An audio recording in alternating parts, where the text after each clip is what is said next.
వాసుదేవ నమోస్తుతే, శ్రీ వాసుదేవ నమోస్తుతే. శివ శివేతి శివేతి శివేతి వా, భవ భవేతి భవేతి భవేతి వా, హరా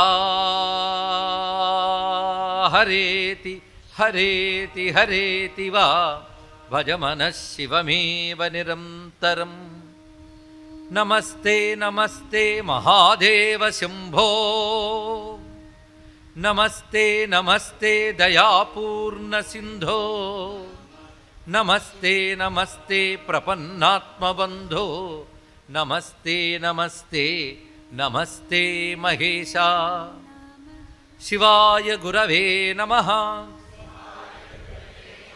శివాయ గురవే నమః, శివాయ గురవే నమః. శ్రీమాత్రే నమః, శ్రీమాత్రే నమః, శ్రీమాత్రే నమః. శ్రీ విష్ణురూపాయ నమః శివాయ. నమో మహద్భ్యో ఋషిభ్యో గురుభ్యో నమః. సాంబ సదాశివమయమైన సభా సదస్సుకి శవనీయ నమస్సులు సమర్పణ చేసుకుంటూ శివ సాక్షాత్కారం అనే 5 రోజుల ప్రవచన మహాయజ్ఞంలో 4వ రోజులకు ప్రవేశించాం. నిన్న మనం చూసిన శివమూర్తులు ప్రధానంగా మృత్యుంజయమూర్తి, దక్షిణామూర్తి, ఈ 2 రూపాలు చూసుకున్నాం. అదేవిధంగా అర్ధనారీశ్వరమూర్తి, అష్టమూర్తి ఇత్యాది స్వరూపాలను కూడా సంభావన చేసుకున్నాం. గతంలో స్వామి యొక్క లింగమూర్తిని, పంచముఖమూర్తిని, కాలభైరవమూర్తిని ఇత్యాది మూర్తులన్నీ స్మరించుకున్నాం. పరమేశ్వరుడు నేను గురుస్వరూపంగా మనకు దర్శనమిచ్చాడు. పరమేశ్వరుడు ధరించిన గురు రూపం పేరు దక్షిణామూర్తి. దాక్షిణ్యమే దక్షిణ అనగా సమర్థత, దయా సమర్థత రెండూ కలిగిన వాడు కనుక దక్షిణామూర్తి అని చెప్పబడుతున్నది. దక్షిణాభిముఖంగా ఉండే దైవం కనుక దక్షిణామూర్తి ఇత్యాది విశేషాలు తెలుసుకుంటూ దక్షిణామూర్తి ఉపనిషత్తు అనగా యజుర్వేదంలో ఒక ఉపనిషత్తు ఉంది. అందులో దక్షిణా శబ్దానికి మరొక అర్థం చెప్పారు. దక్షిణ శేముషి ప్రోక్త, ఇది దీని అర్థం. శేముషి అంటే మేధస్సు, తెలివి అని అర్థం. దక్షిణామూర్తి అంటే తెలివి మూర్తి ధరించిన స్వరూపం అన్నారు. కానీ దక్షిణ అంటే బుద్ధిశక్తి. దక్షిణామూర్తి అంటేనే బుద్ధిశక్తి స్వరూపుడు. అది బుద్ధి మనకు వృద్ధి చెందాలి అంటే దక్షిణామూర్తిని ఆశ్రయించాలి. బుద్ధి బాగుపడితే చాలండి, అన్నీ బాగుపడ్డట్టే. మరి ఇది కావాలి అది కావాలని అడుగుతాం, కానీ ఏమీ అడగక్కర్లేదు. బుద్ధి బాగు చేయవయ్యా అని అడిగితే చాలు. గాయత్రి మంత్రార్థం కూడా అదే. అది ఉపనిషత్తు కూడా సనో బుద్ధ్యా శుభయా సంయునక్తు అని ఒక మంత్రం చెప్తున్నది. ఆ పరమాత్మ మా బుద్ధిని శుభమైన సంకల్పాలతో, శుభమైన భావాలతో ఉంచుగాక అని కోరుకున్నారు. ఇక్కడ పైగా బుద్ధికి తెలివిచ్చేవాడు భగవంతుడు. బ్రహ్మదేవుడికి వేదమనే బుద్ధినిచ్చిన దక్షిణామూర్తికి నమస్కారం అన్నారు. యో బ్రహ్మాణం విదధాతి పూర్వం యో హి వేదాహ ప్రహిణోహి తస్మి తగం దేవం ఆత్మబుద్ధి ప్రకాశం ముముక్షుర్వై శరణమహం ప్రపంచే ఉపనిషత్తు చెప్తున్నది. బ్రహ్మదేవుడు అంతటి వాడికి వేద జ్ఞానం ఇచ్చినవాడు ఆది గురువైన శివుడు. ఆ శివుడే నా బుద్ధికి ఆత్మప్రకాశం కలిగే జ్ఞానాన్ని అందించుగాక, ముముక్షువైన నేను శరణు వేడుతున్నాను అనే మంత్రం మనకు కనబడుతున్నది ఉపనిషత్తుల్లో. అటువంటి దక్షిణామూర్తికి మనం నమస్కారం చేసుకుంటూ శివుని యొక్క రూపాలలో ప్రధానంగా 3 రకాల రూపాలు ఉంటాయి. యోగమూర్తులు, భోగమూర్తులు, ఉగ్రమూర్తులు అని 3 విధములుగా భగవన్మూర్తులు విభాగం చేస్తాం. నిజానికి ఆయన ఏ మూర్తి కాడు, అమూర్తి. అమూర్తి అంటే ఏ మూర్తి లేనివాడు అని అర్థం. మూర్తము అంటే ప్రకటింపబడే కరచరణాది అవయవాలతో ఉంటే మూర్తం, అవి లేనిది అమూర్తం. 2 పరమాత్మకు ఉన్నాయట. అందుకే ద్వే బ్రహ్మణ వేదితవ్యే మూర్తంచా అమూర్తంచా అని మనకు ఉపనిషత్ మాటే చెప్తున్నది. ఇక్కడ మూర్తము అమూర్తం అని 2 ఉంటాయి. అందుకే ఆయన దక్షిణామూర్తి అయ్యా అన్నారు. దక్షిణామూర్తి అనే మాట సంస్కృతం తెలిసిన వాళ్ళకి జాగ్రత్తగా దక్షిణామూర్తి, దాక్షిణ్యమే మూర్తి భవించాడు దక్షిణామూర్తి. కానీ దక్షిణ అమూర్తి అంటే సర్వసమర్థుడే ఉన్నాడు. అమూర్తి అంటే ఏ మూర్తి లేనివాడు, 2 ఆయనే. కానీ నిరాకారుడు ఆయనే, సాకారుడు ఆయనే. సాకారుడు ఎందుకు అయ్యాడో మనం చెప్పుకున్నాం. భక్తానుగ్రహ విగ్రహం ఇలాంటి ఆకృతులతో మనకు సాక్షాత్కారం ఇస్తున్నాడు స్వామి ఇక్కడ. అలాంటి స్వామి యొక్క మూర్తులు ఎందుకు ధరించాడంటే భక్తులను అనుగ్రహించడం కోసమే మూర్తులు ధరించాడు కనుక 3 రకాల మూర్తులు ఉంటాయి స్వామివారికి. ఒకటి యోగమూర్తి, రెండవది భోగమూర్తి, మూడవది ఉగ్రమూర్తి. ఈ మూడు అవసరమే మనకి. భోగమూర్తులు ఎందుకు అంటే మనకు కావలసిన అభీష్టములు, సుఖములు, శుభములు ఇచ్చేది భోగమూర్తి. భోగం మనకు కావాలా లేదా? భోగము అంటే అనుభవం. దుఃఖానుభవం అని ఎవడు అండు, సుఖానుభవమే కావాలంటారు. అందుకే స్వామి భోగమూర్తి అంటే మనకు అభీష్టములు ఇచ్చే మూర్తులు. అంటే ఆ మూర్తుల్ని ధ్యానిస్తే మనకు భోగములు లభిస్తాయి. ఎందుకంటే ఐశ్వర్యాలు కానీ, ఆనందాలు కానీ, శుభములు జరుగుట కానీ ఇవన్నీ భోగం కిందకు వస్తాయి. అవి ఇచ్చేటువంటి స్వరూపాలని భోగమూర్తులు. ఈ భోగమూర్తులు ఇంకా మనం పూర్తిగా చెప్పుకోలేదు. భోగమూర్తుల్లో మనకి పరివారమూర్తి అంటే పార్వతీ సమేతుడిగా గణపతి కుమారస్వామితో పరివారమూర్తి భోగమూర్తి. అలాగే వృషభేశ్వరుడిపై కూర్చొని పార్వతీ సమేతుడి సోమాస్కందమూర్తులు ఉంటాడు, ఆయన భోగమూర్తి. ఇంకా వాటి వివరాలు తర్వాత చెప్పుకుందాం, అవి సాక్షాత్కరించాలి. యోగమూర్తి అంటే జ్ఞానమిచ్చే మూర్తి. జ్ఞానమిచ్చే మూర్తులు అంటే శివునివి దక్షిణామూర్తి ప్రధానంగా యోగమూర్తి అవుతున్నది. ఇక్కడ ఈ దక్షిణామూర్తి మనం ఒక రూపం నిన్ను చెప్పుకున్నాం, కానీ మంత్రశాస్త్రంలో దక్షిణామూర్తికి 16 రూపాలు ఉన్నాయి. ఈ 16 రూప భేదాలు మనకు కొన్ని ఆలయాల్లో శిల్పాల్లో చూస్తే తెలుస్తాయి. అయితే మన ఆలయంలో వాటి కోసం చూడడం, టిక్కెట్టు, అర్చన ఇవే మనకు ప్రధానం. కొంచెం ఆలయంలో శిల్పాలు మొదలు పరిశీలిస్తే లోపల ఏ దేవతను పెట్టారో ఆ దేవత యొక్క జ్ఞానమంతా ఆలయ ప్రాకారాల్లో, శిల్పాల్లో, గోపురాల్లో పెడతారండి. మొత్తం మనం క్షేత్రం చూసి వచ్చేటప్పటికల్లా ఆ జ్ఞానం కలగాల, అందుకు ఏర్పాటు చేస్తారు అవన్నీ. అలాగే కొన్ని శివాలయాల్లో గోపురం మీద ఉత్తరం వైపు వచ్చేటువంటి దాని దగ్గర 16 దక్షిణామూర్తుల విగ్రహాలు ఉంటాయి. ఒక మూర్తి ఉన్నట్టు మరొక మూర్తి ఉండదు. దక్షిణామూర్తి రూపాలు కూడా వీర దక్షిణామూర్తి, లక్ష్మీ దక్షిణామూర్తి, మేధా దక్షిణామూర్తి ఇత్యాది అనేక దక్షిణామూర్తి నామాలతో ప్రకాశిస్తూ ఉంటాడు. సాంబ దక్షిణామూర్తి, చిదంబర దక్షిణామూర్తి అంటూ వివిధ దక్షిణామూర్తి రూపాలు ఉన్నాయి. వాటికంటూ మంత్రములు ఉన్నాయి, అనేక దక్షిణామూర్తి మంత్రాలు ఉన్నాయి. మంత్రం మారగానే దేవతా రూపం మారుతుంది. అది నిన్న మనం అమృత కలశం ఒక చేతిలో, అక్షమాల మరొక చేతిలో, పుస్తకము చిన్ముద్ర పట్టుకున్న మూర్తిని ధ్యానించుకున్నాం. మరికొన్ని మూర్తులు ఎలా ఉంటాయంటే కింద పుస్తకం చిన్ముద్ర మారదు, కానీ పైన డమరుకం ఒక చేతితో, అగ్ని మరొక చేతితో పట్టుకున్న దక్షిణామూర్తి రూపం ఒకటి ఉంటుంది. ఎక్కువగా ఇదే మనకి కనబడుతుంటుంది. ఇది ఒక మూర్తి. ఇంకొక మూర్తి వీణా దక్షిణామూర్తి, చేతులు వీణ పట్టుకుంటాడు. సరస్వతి ఎలాగో దక్షిణామూర్తి కూడా గురుస్వరూపం కనుక వీణను పట్టుకుని ప్రకాశిస్తారు. ఏమిటో మన దేవతల యొక్క గొప్పతనం. ఒక దేవుడు వేణువు పట్టుకుంటాడు, ఒక దేవుడు వీణ పట్టుకుంటాడు, ఈయన డమరకం కూడా పట్టుకుంటాడు.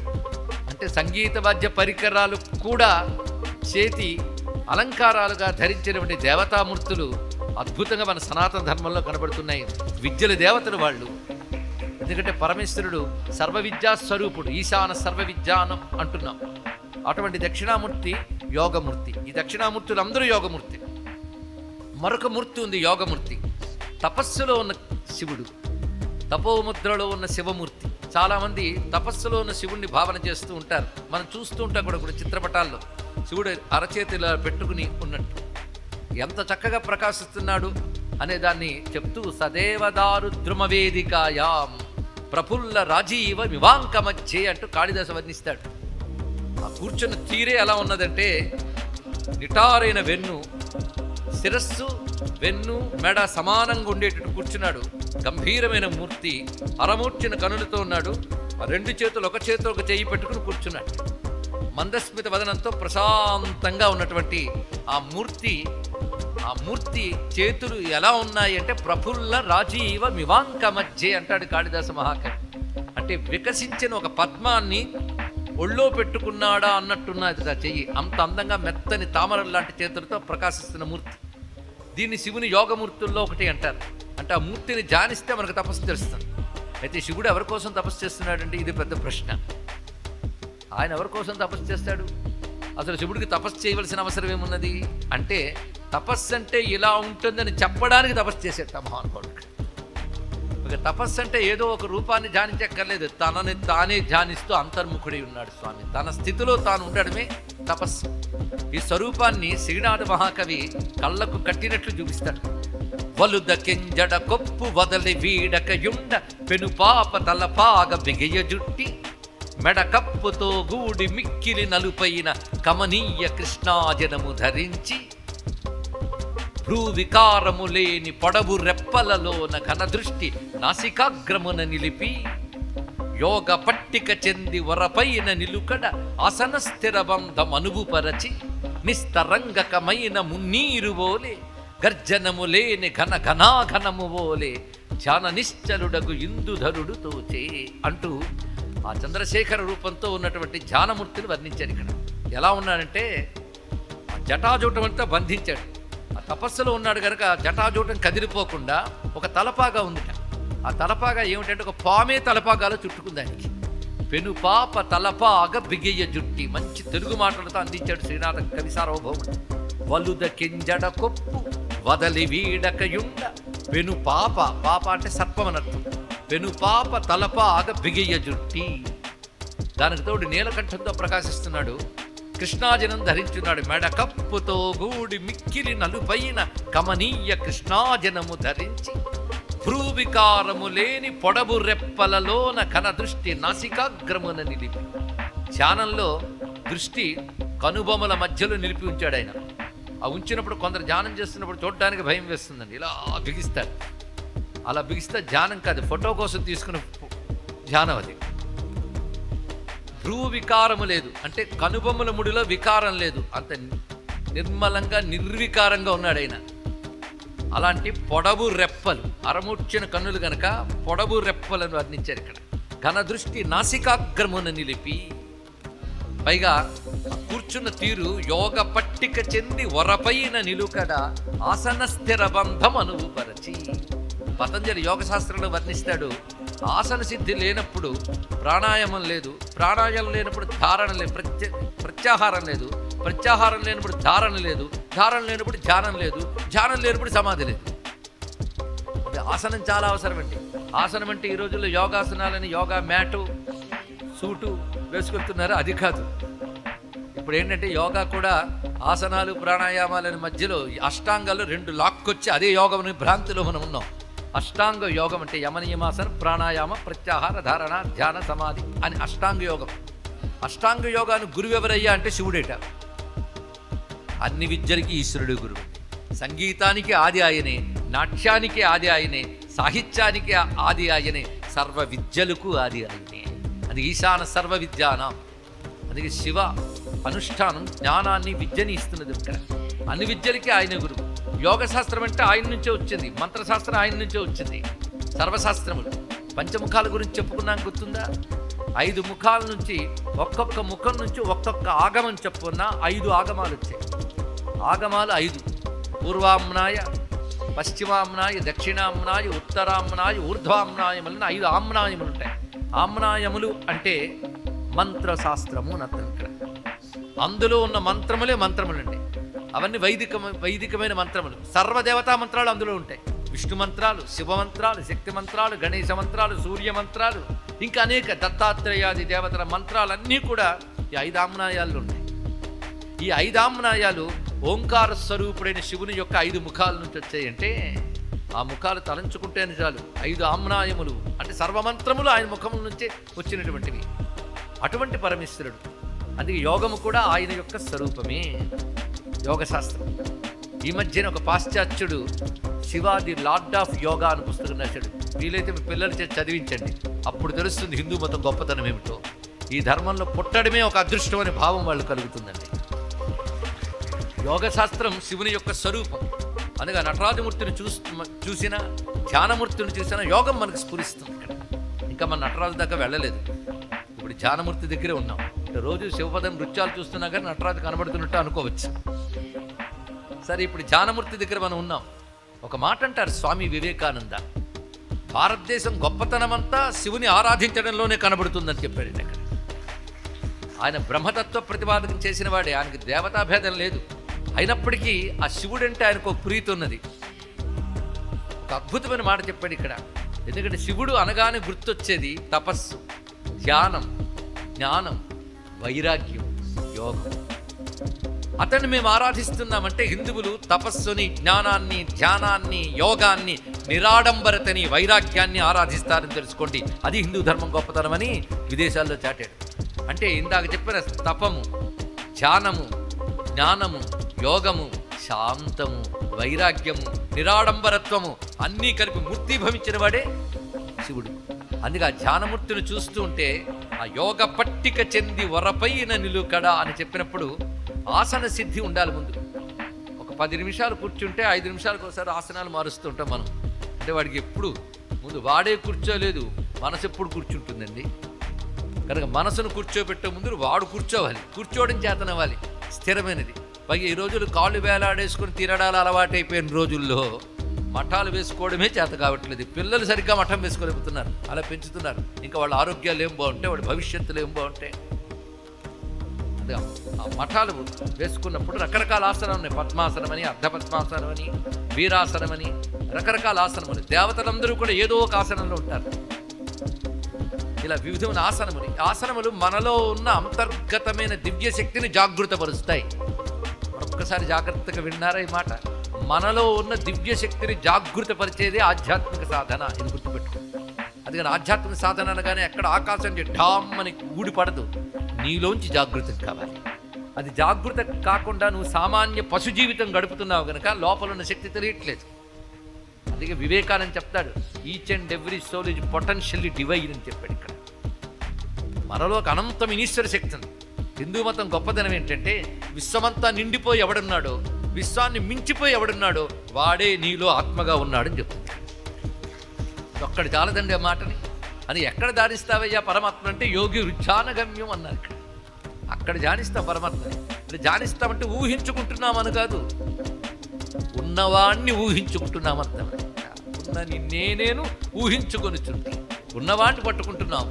ఆ ఉన్న ఆత్మస్వరూపుడైన శివుడే ఏ మూర్తి కావాలంటే ఆ మూర్తిగా మన ధ్యానంలో అనుగ్రహిస్తున్నాడు ఇక్కడ. అందుకే యోగం అంటే మనలో ఉన్న దివ్య శక్తిని జాగృతపరిచే సాధన. అది పిల్లవాడికి తండ్రే నేర్పాలండి. ఏదైనా ఎలా నడవాలో కూడా తండ్రే నేర్పుతాడు. అంటే తండ్రికి నడక రాదు అనుకోకూడదు. పిల్లవాడిని నడిపించేటప్పుడు తండ్రి ఎలా నడిపిస్తాడు? తను వంగిరి చెయ్యి పట్టుకుందా నడుపుతాడు. మా నాన్న ఇంతే ఉంటాడని వాడు అనుకోకూడదు. అందుకే నా చెయ్యి పట్టుకుని నాన్న నడక నేర్చుకుంటున్నాడు అనుకోకూడదు. మనకు నేర్పడం కోసం ఆయన అలా చేస్తున్నాడు. అలాగే తపస్సు అంటే మనకు నేర్పడం కోసం పరమేశ్వరుడు తపోమూర్తిగా ప్రకాశిస్తున్నాడు. అది ధ్యానమూర్తి అంటే. ఆ ఆసన సిద్ధి ఎలా ఉన్నదో చెప్పడం కోసం ఒక్క వాక్యంలో చెప్తున్నాడు శ్రీనాథ మహాకవి. శ్రీనాథుడొట్టి కవికాడు, మహాయోగి, ఈశ్వరార్చన కళాశీలుడు. రోజుకు 6 జాముల యందు శివార్చన చేసిన మహానుభావుడు, షట్కాల శివపూజా ధురంధరుడు. అందుకే ఆయన సాహిత్యంలో యోగశాస్త్రం మొదలైన కనబడతాయి. ఇప్పుడు సాహిత్యమే తెలియని తెలుగు వాళ్ళు ఉన్నారు, చెప్పడానికి ఉన్నది. కానీ ఉన్నాయన సూచన మాత్రం మీకు అందిస్తున్నాను. ఆ మొత్తం భావమంతా 2 పాదాల్లో చెప్పారండి. భ్రూ వికారము లేని పొడవు రెప్పలలోన కనదృష్టి నాసికాగ్రమున నిలిపి యోగ పట్టిక చెంది వరపైన నిలుకడ ఆసన స్థిర బంధమనువు పరచి నిస్తరంగకమైన మున్నీరు ఓలే. ఎలా ఉన్నాడు శివుడు అంటే తరంగాలు లేని సముద్రంలో ఉన్నట్ట. ఏమి వర్ణనండి ఇక్కడ. తరంగాలు ఉన్నాయంటే కల్లోలం ఉందని అర్థం. కల్లోలం లేని ప్రశాంత గంభీరంగా ఉన్నాడు ఇక్కడ. అందుకే నిస్తరంగకమైన మున్నీరు ఓలే గర్జితము లేని ఘనము ఓలే. గర్జించని మేఘంలో ఉన్నాడు. అంటే నిండు మేఘాలు గర్జన చేయట్లేదు.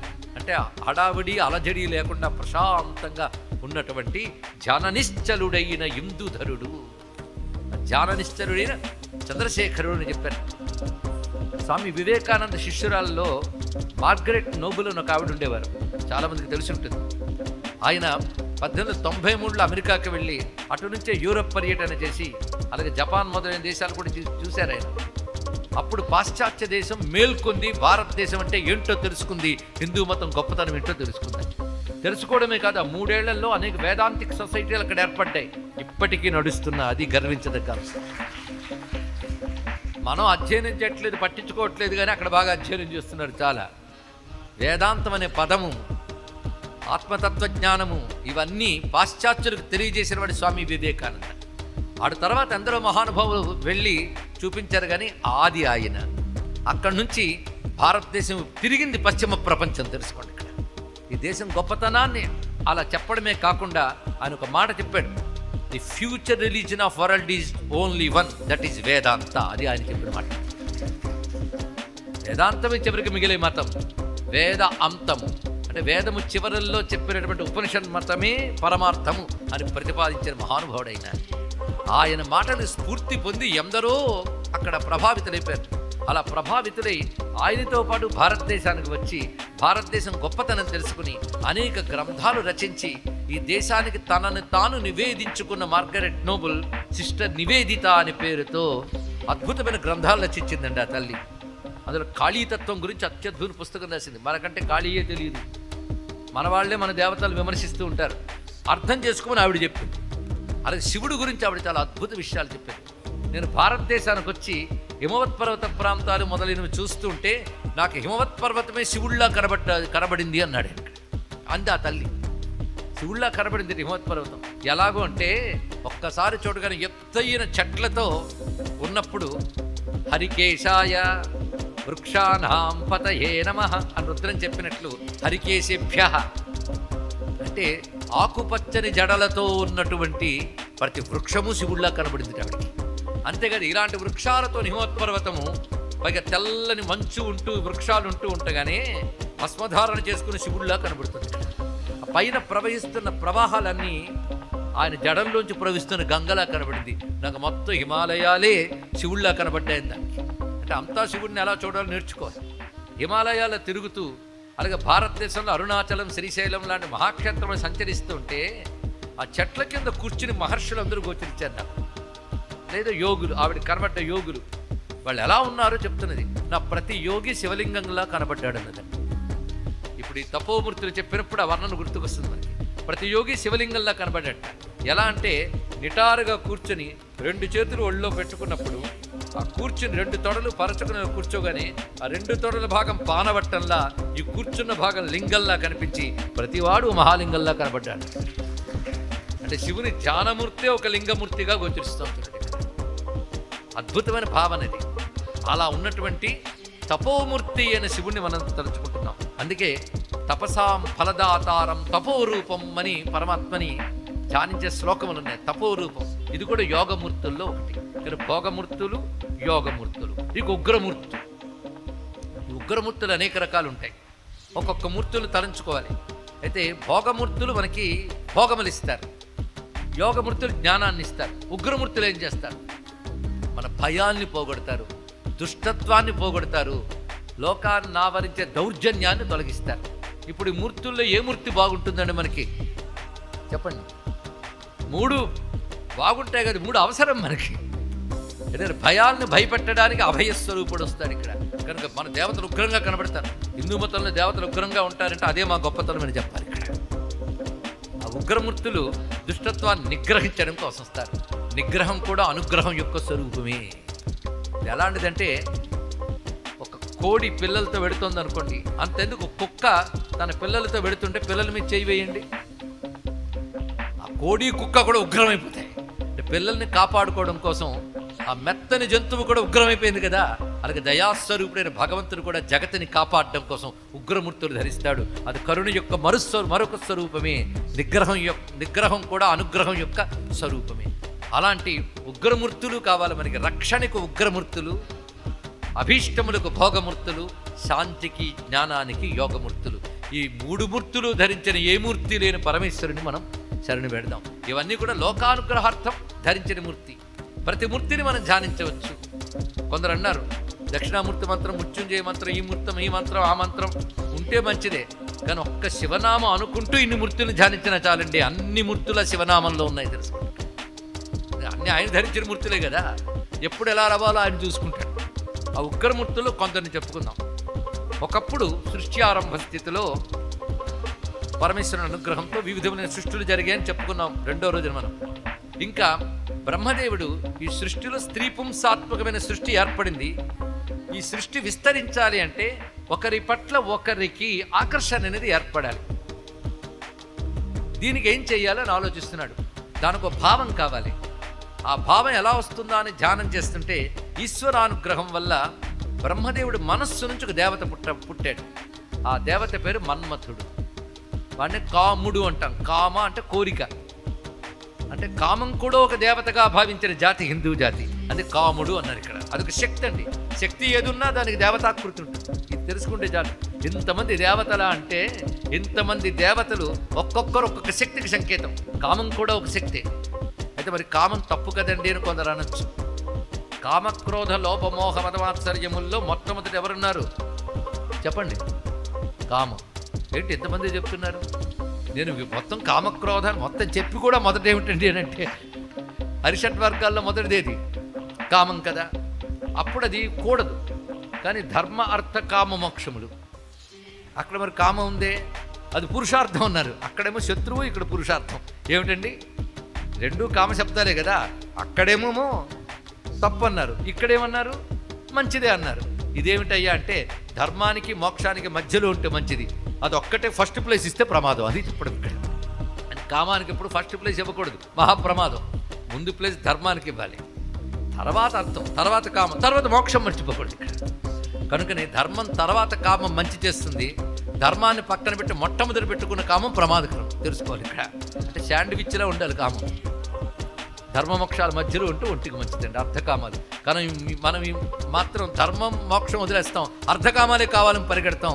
అలా పరిగెట్టిన వాడి గతి ఒక రావణాసురుడిలాగా దుర్యోధనుడిలా అవుతుంది. ఎందుకంటే కామంతో పతనమైపోయాడు రావణాసురుడు, అర్థమోహంతో పతనమైపోయాడు దుర్యోధనుడు. అవే రామాయణ భారతాలంటే మరొకటి కాదు. ధర్మం అనేది పక్కన ఉంటే అర్ధకామాలు ఏమీ బాధించు. అది కామం ఇంత ప్రమాదకారి కదా. కానీ కామం మంచిదే కదా, మంచిదే కదా. అది కామం భగవత్ స్వరూపం. విష్ణు సహస్రనామంలో కామనామం ఉంది. అంటే ఎప్పుడు ఉండాలో అక్కడ ఉండాలి, ఎప్పుడు ఉండకూడదు అప్పుడు ఉండకూడదు, ఎక్కడ ఉండాలో అక్కడ ఉండాలి. అది కామం నా స్వరూపం కృష్ణుడే చెప్పాడు భగవద్గీతలో విభూతి యోగంలో. ధర్మావిరుద్ధో భూతేషు కామోస్మి భరతర్షభ అన్నాడు. ధర్మ విరుద్ధము కాని కామము నా స్వరూపం అని చెప్పాడు. దేనికి ఎంత ప్లేస్మెంట్ ఇవ్వాలో అంత అద్భుతంగా చెప్పి గృహస్థాశ్రమంలో ధర్మబద్ధమైన సంబంధంలో కామం దోషం లేదు, అది కూడా నియమములతో కూడినది. ఇలాగా మనకి పద్ధతి చెప్పారు. మొత్తం కామం కావాలి, లేకపోతే సృష్టి జరగదు. అదే కామం కూడా భగవత్ స్వరూపంగా నమస్కరిస్తామని. అది కాముడు బ్రహ్మదేవుడి నుంచి పుట్టాడు. పుట్టిన ఆయనకి ఇప్పుడు బ్రహ్మదేవుడు చెప్పాడు, నీ వల్ల జగత్తులో కామం అనే భావం వ్యాపించాలి, అందుకు నువ్వు నియోగింపబడుతున్నావు. అంటే మరి నాకు ఆయుధాలు కావాలి కదా అన్నాడు. సరే బ్రహ్మదేవుడు మళ్ళీ ధ్యానించాడు. ఎవరిని? అమ్మవారిని ధ్యానించాడు. ఆవిడే కదా అరుణాం కరుణా తరంగితాక్షేం ధృత పాశాంకుశ పుష్పబాణ చాపం. ఆవిడ మొదటి కామ. శివుడి పేరు కామేశ్వరుడు, అమ్మ పేరు కామేశ్వరి. ఇవాళ మరొక మూర్తి వస్తున్నారు, కామకామేశ్వరుడు. ఈ మూర్తులు ఇదే శ్రీ విద్యలు ఉపాసింపబడే మూర్తులు. కామేశ్వరాంక నిలయ అంటాం కదా, శివ కామేశ్వరాంకస్థ. ఎవడా కామేశ్వరుడు? శివుడికి కామేశ్వరుడు అని పేరు ఎందుకు వచ్చింది ఎవరికి తెలియాలి కదా. అంటే సృష్టి ఏర్పడక ముందు ఆయన ఉన్నాడు, ఆయన సృష్టి చేయాలనుకున్నాడు, అది సంకల్పం. సృష్టి చేశాడు. అంటే మొట్టమొదటి సృష్టి చేయాలనే కోరిక ఆయనకు పుట్టింది, తర్వాత జగత్తు కలిగింది. కానీ మొట్టమొదటి ఈశ్వరుడు, ఆయనకు సృష్టి చేయాలనే కోరిక, తర్వాత సృష్టి. మన సృష్టిలో ఉన్నాం. దీనికి కారణం ఏది? ఈశ్వరుడికి సృష్టి చేయాలనే కోరిక కలగడం కదా. ఈ కోరిక ఎందుకు కలిగిందంటే జీవుల కర్మానుభవం బట్టి ఆయన సంకల్పం చేసుకున్నాడు ఇక్కడ. దీన్ని ఉపనిషత్తు స అకామయత బహుశ్యాం ప్రజాయేయ అని మంత్రంలో చెప్తుంది. స అకామయత అంటే ఈశ్వరుడు కామించాడు. సత్యకామ సత్య సంకల్ప, ఈ ఉపనిషత్ మంత్రములే. అంటే పరమాత్ముడు అలా అనుకున్నాడు సృష్టి చేయాలి. అనుకోవాలంటే ఆయన శక్తి ఉండాలి కదండి. అనుకున్నాడన్నాన్ని సంకల్పం అంటారు. ఆ సంకల్పమే సృష్టి చేసే కామముగా వచ్చేది. దానికి ఇచ్ఛ అని పేరు ఇక్కడ. ఆ ఇచ్ఛ రాగానే సృష్టి చేసే జ్ఞానము క్రియ కూడా ఇచ్ఛలో ఉన్నాయి. కానీ ఇచ్ఛా సంకల్పము రెండు ఇంచుమించు ఒకటే. సంకల్పము కామము ఒకటైతే అందులోనే జ్ఞానము క్రియ కూడా ఉంది. మనకు కోరుకుంటుంది కానీ జ్ఞానం లేకపోవచ్చు, రెండు ఉంటాయి కానీ క్రియ లేకపోవచ్చు. అంతే కదా. భోజనం చేయాలని కోరుకుంది కానీ వంట చేసే జ్ఞానం లేదు, వంట చేయడం అనే క్రియ లేదు, ఇంకా లాభం ఏముందండి. అందుకే సంకల్పంలోనే పురిట్లోనే సంధి కొట్టుకుంటూ పోతుంటుంది మనకి. కనుక కామం ఒకటి ఉంటే సరిపోదు, దానికి తగ్గ జ్ఞానము క్రియ ఉండాలి. కానీ ఈశ్వరుడి కామం ఎలాంటిది అంటే ఆ ఇచ్ఛలోనే జ్ఞానక్రియ ఉంటుంది. కానీ ఈశ్వరుడి కోరిక ఎంత గొప్ప శక్తివంతమైనదో చూడండి. మొట్టమొదటి సృష్టి కంటే ముందు ఈశ్వరుడికి ఆ కోరిక పుట్టింది కనుక ఆ కోరిక అనే శక్తిని కామేశ్వరి అంటారు. ఆ శక్తితో ఉన్నవాడిని కామేశ్వరుడు అంటారు. అమ్మవారిని ఆరాధిస్తున్నామంటే ఈశ్వర సంకల్ప శక్తిని ఆరాధిస్తున్నాం. ఈశ్వర సంకల్పం ఎప్పుడు వ్యర్థం కాదు గనక ఈశ్వర సంకల్ప శక్తి అయిన లలితా మహాత్రిపుర సుందరిని ఆరాధిస్తే వాడి సంకల్పాలన్నీ నెరవేరుతాయి. కనుక సంకల్ప శక్తి కామేశ్వరి, సంకల్ప శక్తితో ఉన్నవాడు కామేశ్వరుడు. చెప్పుకున్న ఇద్దరు పేర్లు ఒకటే, కామేశ్వరుడు కామేశ్వరి. శివ శివ శంకర శాంకరి అయినట్లుగానే కామేశ్వరుడు కామేశ్వరి. ఇదే మహాకామేశ్వరి అని చెప్తున్నాం. సృష్టికే ఆది అనేది కనుక అది మహాకామం. మహాకామేశ్వరుడు మహాకామేశ్వరి. ఆ స్వరూపాన్ని లలిత అంటున్నాం. ఈశ్వర సంకల్ప శక్తి లలిత. అందుకే లలితారాధన చేస్తే ఏమొస్తుందంటే సంకల్పం నెరవేరుతుంది. అందుకే లలితాదేవి చేతిలో ఆ కామస్వరూపమైనటువంటి ఆయుధాలు ఉన్నాయి. ఏమిటి? చెరకు విల్లు, పువ్వుల బాణాలు, పాశము, అంకుశము. వీటి అర్థం ఏంటి? మనోరూపేక్షు కోదండ, పంచతన్మాత్ర సాయక, రాగస్వరూప పాషాఢ్య, క్రోధాకారాంకుశోజ్వర. దీని అర్థం ఏంటంటే ప్రపంచమంతా ఈ నాలుగేనండి. నేను వాటికి అర్థం చెప్తాను, అవునా కాదు మీరు నాకు చెప్పండి. మొత్తం 5 పువ్వుల బాణాలు. 5 పువ్వుల బాణాలు ఏంటో తెలుసా? శబ్ద, స్పర్శ, రూప, రస, గంధ. నేను చెప్పలేదు, మీరు చదివిన నామంలో ఉంది పంచతన్మాత్ర సాయక. 5 పువ్వుల బాణాలు, శబ్ద, స్పర్శ, రూపరస, గంధాలు కదా. అయితే 5తోనే మన బతుకంతా ఉంది. పొద్దు లేచిన దగ్గర నుంచి 5 కోసమే తాపత్రయపడతాం. ఈ 5 అనుభవిస్తాం. ఈ 5 అనుభవిస్తున్నప్పుడు మనకి 2 భావాలు కలుగుతాయి. ఇష్టమైన శబ్దం విన్నామనుకోండి రాగం, ఇష్టం లేని శబ్దం విన్నామనుకోండి ద్వేషం, ఇష్టమైన దృశ్యం చూసామనుకోండి రాగం, ఇష్టం లేని దృశ్యం చేస్తే ద్వేషం. ద్వేషం అంటే నెగిటివ్, అంటే వ్యతిరేక భావం. అది ఇక్కడ కనుక మన అనుభవాలన్నీ 2 అటాచ్మెంట్స్, 2 రకాలు, రాగము, ద్వేషము. కనుక పంచతన్మాత్రలతో అనుబంధం వల్ల రాగద్వేషాలు ఏర్పడతాయి. ఈ రాగద్వేషమే పాశము, అంకుశంగా. ఇక పంచతన్మాత్రలు. అయితే పంచతన్మాత్రలు ఉంటే లాభం లేదండి, మరొకటి కలియాలి దానికి. పుట్టి బాణాలతో పని ఏముందండి? ధనస్సు ఉండాలి కదా. మనస్సే ధనస్సు అని చెప్పారు. ఎంత అద్భుతంగా చెప్పారండి ఇక్కడ. అంటే మీకు పంచతన్మాత్రలు మనస్సు కలవకపోతే అనుభూతి ఉండదు. ఉదాహరణకు ఇక్కడ ప్రవచనం చెప్తున్నా ఎప్పుడు పూర్తవుతుందా అని వాచి చూసుకునే వాళ్ళు ఉండొచ్చు, నిద్రపోతున్న వాళ్ళు ఉండొచ్చు. అంటే వాళ్ళ మనస్సు దీని మీద లేదనమాట, వాళ్ళ ప్రీతి లేదు. మనస్సు కలిగితేనే కానీ 5 అటాచ్ కావు. అందుకే ప్రవచనం దారి ప్రవచనది, సంగీతం దారి తంది, మన ఫోన్లు దారి మనది. ఎందువల్ల మనస్సు వెళ్ళి అటాచ్ కాలేదనమాట. ఇప్పుడు అర్థమైంది కదా ఇక్కడ. కనుక పంచతన్మాత్రలకి మనస్సు అటాచ్ కావాలి, లేకపోతే అనుభూతి లేదు. అందుకే 5 పువ్వుల బాణాలు, మనస్సు, రాగద్వేషాలు.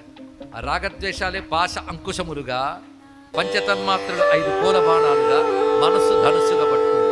ఇవి తప్ప ఇంకేమైనా ఉందా మన బుద్ధి? వీటితోనే సతమతమైపోతున్నాం. సతమతం కాకుండా ఉండాలి అంటే ఏం చేయాలి? అంటే ఈ 5 పనిచేస్తున్నాయి. 5 అంటే నేనైతే పంచతన్మాత్రలు 1 కింద లెక్కకండి. మొత్తం ఈ 5 లేదా 4 అనుకోండి. 5 + 1 + 2 ఇవన్నీ పనిచేస్తున్నాయి అంటే ఒకటి ఉండాలి. మనసు పని చేయాలన్నా, పంచతన్మాత్రలు పని చేయాలన్నా, రాగద్వేషాలు పని చేయాలన్నా ఒకటి ఉండాలి. లేకపోతే ఏమి లేదు. చైతన్యం, ఆత్మ చైతన్యం లేకపోతే ఈ 4 పని చేయి. అవునా లేదంట? శవానికి ఏం పని చేయి? చైతన్యానికి పని చేస్తాయి. చైతన్యం ఉంటేనే పంచతన్మాత్రల్ని పొందగలిగే ఇంద్రియాలు కూడా పనిచేస్తాయి. కానీ అన్నిటి ఎవరి చేతిలో ఉన్నాయి? ఎవరి నిజానికి చైతన్యం చేస్తుంది. ఎవరి చేతిలో ఉన్నాయి? చైతన్యాన్ని అడిగినట్టే సమాధానం చెప్పాలి. మనకి తెలివితే ఎట్లా చూపించుకుంటా. ఎక్కడుంది? చైతన్యం చేతులు ఉంది. ఆ చైతన్యం ఎవరు అన్నాడు ఇక్కడ. ఆ చైతన్యమే పరమేశ్వరుడు. ఆ చైతన్యం అఖండ శక్తి. ఆ శక్తి చేతులు ఇవి ఉన్నాయి. అందుకే కామేశ్వరి చేతులు ఈ 4 ఉంటాయి. కామేశ్వరుడి చేతులు కూడా ఇవే ఉంటాయి. ఇక్కడ కామేశ్వరుడి చేతిలోని ఇవే ఉంటాయి, కామేశ్వరి చేతిలోని ఇవే ఉంటాయి. అది కామేశ్వరి, కామేశ్వరుల రూపాలు ఒకేలా ఉంటాయండి. అదేమిటో అయ్యవారు ఏ రూపం ధరిస్తే అమ్మవారు అలాగే ఉంటారు. ఎడ్డెమంటే తెడ్డం అన్నట్టు కాకుండా, నువ్వు చర్మాంబరం కట్టుకు తిరుగు పర్వాలేదు కానీ నేను మాత్రం పట్టు చీరే అన్నది ఆవిడ. ఆయన ఎలా ఉంటే అలా. ఆయన మహాకాలుడైతే ఆవిడ మహాకాళి, ఆయన శంకరుడైతే ఆవిడ శాంకరి, ఆయన భవుడైతే ఆవిడ భవాని, ఆయన శివ అయితే ఆవిడ శివ. ఎంత పేర్లు దగ్గర నుంచి ఒకటి అంత కలిసి ఉండడం ఇంకెక్కడా ఉండదండి ఇక్కడ. అంతేగాని ఆయన నవ్వుతూ ఉంటే ఆవిడ దోదం మొహం వేసుకుని కూర్చోదు. ఇద్దరు ఒకేలా ఉంటారు. నిజానికి హార్మనీ అంటామే మనం. అంటే హార్మనీ పెట్టు గురించి నేను అట్లే. ఇద్దరి మధ్య హార్మనీ సాధించడం మహా కష్టం అండి. హార్మనీ, దీని సమరసత అని సంస్కృతంలో మంచి శబ్దం. మరొక పదం దానికి సామరస్యం. సామరస్యంగా ఉండండర్రా అంట. సామరస్యం అనేది చాలా కష్టం అండి. ఇది ఎక్కడైనా కొంచెం తాత్వికంగా ఆలోచించగలిగే వాళ్ళకి అర్థమవుతుంది. సామరస్యం చిన్న విషయం కాదు. అంటే ఇద్దరూ ఒకే అనుభూతిలోకి వెళ్ళగలిగితే అప్పుడు వస్తుంది ఆనందం. అది గొప్ప విషయం. అంతేగాని ఆయన మంచి ఉత్సాహంగా మూడుతుంటే ఇప్పుడు చిరాగ్గా ఉందనుకోండి, నో హార్మనీ. అందుకే హార్మనీ అనేది ఇద్దరికి సమానంగా స్థితి ఉన్నప్పుడు హార్మనీ సాధ్యం. ఇద్దరు ఒకే భావంతో మా అభిప్రాయాలు కలిసేయండి, అందుకే ఒకటి అవుతున్నామండి అని కొంతమంది శుభలేఖలు పంచుతారు. 2వ రోజు నుంచి 3వ రోజు నుంచి అభిప్రాయాలు పక్కకు పోతుంటాయి. ఇక్కడ అంత తేలిగ్గా కలుస్తాయండి. అది హార్మనీ కలియాలి. సామరస్యం ఉన్నవాళ్ళు ఒక్కరే ఉన్నారట. ఎవరంటే పార్వతీ పరమేశ్వరులు. అంత సామరస్యం ఇంకోటి లేదు. అందుకే దంపతులు అంటే వాళ్లే. సామరస్య పరాయణ సమయాచార తత్పర సమయము అంటే ఇద్దరికి సమత్వమే సమయం. అంతేగాని నాకు సృష్టి చేసే మూడు వచ్చింది అంటే అయితే నాకు నాశనం చేసే మూడు వచ్చింది అనడు. సృష్టి చేసే మూడు వచ్చినప్పుడు సృష్టి చేసే మూడులో ఇద్దరు ఉంటారు. స్థితి చేసేటప్పుడు ఇద్దరికి స్థితి చేసే మూడే. సంహారం చేసినప్పుడు మళ్ళీ ఇద్దరికి సంహారం చేసే మూడే. తిరోధానం చేసినప్పుడు కూడా అదే. కనుక 5 కృత్యాలు కూడాను వాళ్ళు పరస్పర హార్మనీతో చేస్తారట. ఇక్కడ సృష్టి స్థితి అమ్మవారి కృత్యం, గుర్తుపెట్టుకోండి. పంచకృత్యాలు సృష్టి స్థితి అమ్మవారి పని. అందుకే ఆవిడ ఎప్పుడు సృష్టి బాగుండాలి దీనికోసం మనం చూస్తుంది. ఈయన ఎప్పుడు ధ్యానంలోకి వెళ్ళి అంతర్ముఖం అయిపోవాలి. నేను ఎప్పుడు అసలు ప్రళయకారకుడు కదా. ప్రళయం అంటే ప్రపంచాన్ని వదిలి పరమాత్మగా మిగిలిపోవడమే ప్రళయం. ఎప్పుడు అందులో ఉండాలనుకుంటాడు. ఆయన్ని బట్టి సంసారంలోకి లాగింది ఆవిడ. ఆవిడే కామం, ఆవిడే సంకల్పం కనుక దాని నుంచి ప్రపంచమంతా తయారైంది. కనుక ఆయన్ని తీసుకొచ్చి ప్రపంచమే తిప్పింది ఆవిడే. ఈ రహస్యాన్ని శంకరుల అర్ధనారీశ్వర స్తోత్రంలో అద్భుతంగా చెప్తాడు. ప్రపంచ సృష్ట్యున్ముఖ లాస్యకాయై సమస్త సంహారక తాండవాయ. ఎంతసేపు ప్యాకప్ చెప్పేద్దామా అని చూస్తాడు ఆయన. ఆయన పట్టుకుని సృష్టి వైపు స్థితి వైపు నడిపేది ఆయన. అయితే ఆవిడ నడుపుతున్నప్పుడు సరే అంటట. అంతేగాని నేను నాశనం చేసేస్తాను అనడు. ఆవిడ చేస్తుంటే సహకరిస్తాడు. అంటే ఆ పని ఆవిడ చేస్తుంటే ఈయన సహకరిస్తాడు. లేకపోతే జరగదు సృష్టి. ఈయన సహకారం లేకపోతే ఆవిడ ఏం చేయలేదు. అవునా లేదా? జ్యోతి లేకపోతే కాంతి ఉంటుందా? కాంతి లేకపోతే జ్యోతి ఉంటుందా? శివుడు లేకపోతే శక్తి ఉండదు, శక్తి లేకపోతే శివుడు ఉండదు. అది తెలుసుకోవాలి. కానీ ఆవిడ పని చేస్తున్నప్పుడు ఆయన ఉంటాడు ఆధారంగా. కనుక సృష్టి స్థితి చేయడం బలి బాగా చేయి అంటాడు ఇక్కడ. ఇంకా నీ పని వచ్చింది అంటుంది. అప్పుడు ఆయన పనులు 2: సంహారము, తిరోధానం. సంహారం అంటే లయం చేసి కనబడకుండా మరుగుపరుచుట. ఈ 2 పనులు ఆయన చేస్తాడు. అప్పుడు ఆవిడ సహకరిస్తుంది. ఆయన సంహార సమయంలో మహాకాలుడే జగత్తుని లోపలికి లాగుతుంటే ఈవిడ కూడా మహాకాళిగా మారుతుంది. అందుకే ఆయన నాట్యం చేస్తుంటే తాండవ సాక్షినిగా ఉంటుందండి ఆవిడ ఇక్కడ. అప్పుడు ఆయనకి ఈవిడ సహకారం. అందుకే మహాకాలుడైతే మహాకాళింది. కనుక మొదటి 2 పనుల్లో ఆవిడ ప్రధానమైతే ఈవిడ సహకారం. తర్వాత 2 పనుల్లో ఆయన ప్రధానమైతే ఈవిడ సహకారం. మరి ఇద్దరూ కలిసి చేసే పని ఒకటి ఉందట చివరిది. అనుగ్రహం వచ్చినప్పటికీ ఇద్దరు కలుస్తారు. కనుక పంచకృత్యాల్లో ఎవరి పార్టిసిపేషన్ ఏంటో తెలిసింది కదా. కనుక ఒకరు ప్రధానం, ఒకరు సహకారం, ఒకరు ప్రధానం, ఒక సహకారం. ఇద్దరు ప్రధానం అనుగ్రహం. అంటే మోక్షకృత్యంలో ఇద్దరు ప్రధానమే. అంత చక్కటి హార్మోని అండి. అందుకే ఎవరైనా సామరస్యంగా బ్రతకాలి అంటే పార్వతీ పరమేశ్వరుని ధ్యానం చేయాలి. గుర్తుపెట్టుకో. దాంపత్యం కలకాలం అన్యోన్యంగా ఉండాలి అంటే ఆ దంపతుల్ని భావన చేయాలి. ఆ ఆది దంపతుల భావన చేస్తే అది భోగమూర్తి అవుతుంది. ఎందుకంటే శివపార్వతుల్ని కలిపి ధ్యానం చేస్తే చాలా అన్ని భోగములు సిద్ధిస్తాయి. ఆయన మోక్షము ప్రధానం అంటే ముందు ఊరుకోండి, వీడికి కావలసినవి ఇవ్వండి అంటుంది ఆవిడ. అలాంటి శక్తి అండి ఆవిడ. అన్ని సమకూర్చుతుంది ఆవిడ, అన్ని చూసుకుంటుంది. అందరి జాగ్రత్త. పరమేశ్వరుని మన వైపు తిప్పగలిగే శక్తి ఆవిడకున్నది. తిప్పుతుంది ఆవిడ. అందుకే స్థాణువును కరగించే శివ చైతన్య రూపిణివమ్మ, మదనారి మది కరగించిన మధురానురాగిణివమ్మ. ఆ పరమేశ్వరుడు మన వైపు తిరిగేలా చేయగలిగిన శక్తి ఆవిడే. అందుకే మొన్న అర్ధనారీశ్వరుని చెప్పుకున్నాం. ఇవాళ పార్వతీ పరమేశ్వర తత్వాన్ని, మహాకామకామేశ్వరి స్వరూపాన్ని కూడా ఆవిష్కరింపజేసుకున్నాం. ఇప్పుడు వీళ్ళు భోగమూర్తుల, యోగమూర్తుల, ఉగ్రమూర్తుల. ఉగ్రమూర్తులు కారు, తేలిపోయింది. భోగమూర్తులే. కానీ మీరు బాగా అర్థం చేసుకుంటే ఈ పంచతన్మాత్రలు, మనస్సు, చెరకవిల్లు, పువ్వులు ఇవన్నీ కూడాను ఆయన వాళ్ళ చేతుల్లోనున్నాయి. మనం ఎక్కడున్నాం? ఇందాక చెప్పండి. పంచతన్మాత్రలు పనిచేయాలన్నా అంటే ఇంద్రియాలు పనిచేయాలన్నా, మనస్సు పనిచేయాలన్నా, రాగద్వేషాలు రావాలన్నా లోపల చైతన్యం ఉండాలి. చైతన్యానికి రాగద్వేషాలు. ఇప్పుడు విద్యుత్ శక్తి వల్ల ఫోన్, మన మైక్ పనిచేస్తుంది. ఇందులో తిట్టచ్చు, పొగడచ్చు. కానీ విద్యుత్ శక్తి తిట్టు పొగట్ట 2 పట్టవు. తెలిసింది కదా. అలా మనలో ఉన్న చైతన్యం వల్ల మనలో వికారాలు ఎన్ని కలిగినా చైతన్యానికి వికారాలు. కానీ ఇవన్నీ దాని చేతిలో ఉన్నాయి. ఇన్ని మాటలు, ఇన్ని ఫ్యానులు కూడా ఒక్క కరెంటు పోతే ఏవి పనిచేయవు. కనుక ఆ చైతన్యం ఉన్నంతకాలే వికారం. కానీ మనం ఇవన్నీ ఆ చైతన్యం చేతులు ఉన్నాయని తెలియక వాటికి లొంగిపోయి వాటి చేతులు మనం పడిపోయాం. అలా కాకుండా అమ్మ ఇవన్నీ నీ చేతిలో పెట్టేస్తున్నాను, పెట్టేస్తే ఇక నేనేం మిగిలేనండి. ఒకసారి ఆలోచించాను. మనస్సు అమ్మ చేతులు పెట్టేశారు, పంచతన్మాత్రలు అమ్మకి ఇచ్చేశారు, రాగద్వేషాలు కూడా అమ్మ చేతులు పెట్టేశారు. ఇంక మనం ఏం మిగిలాం?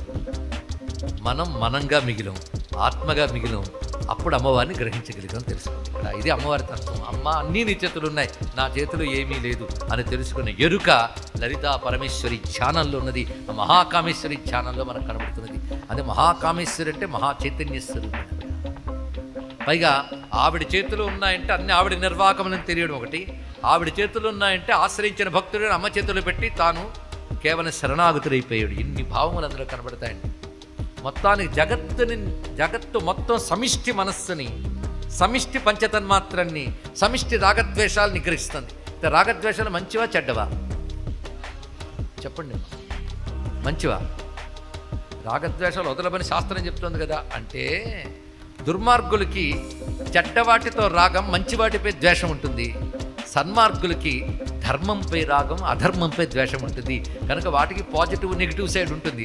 అది దేవతల చేతుల ఆయుధాలు ఎందుకున్నాయి, తీసిపారేవచ్చు కదా అంటే కంట్రోల్లో ఉన్నాయి అని అర్థం ఇక్కడ.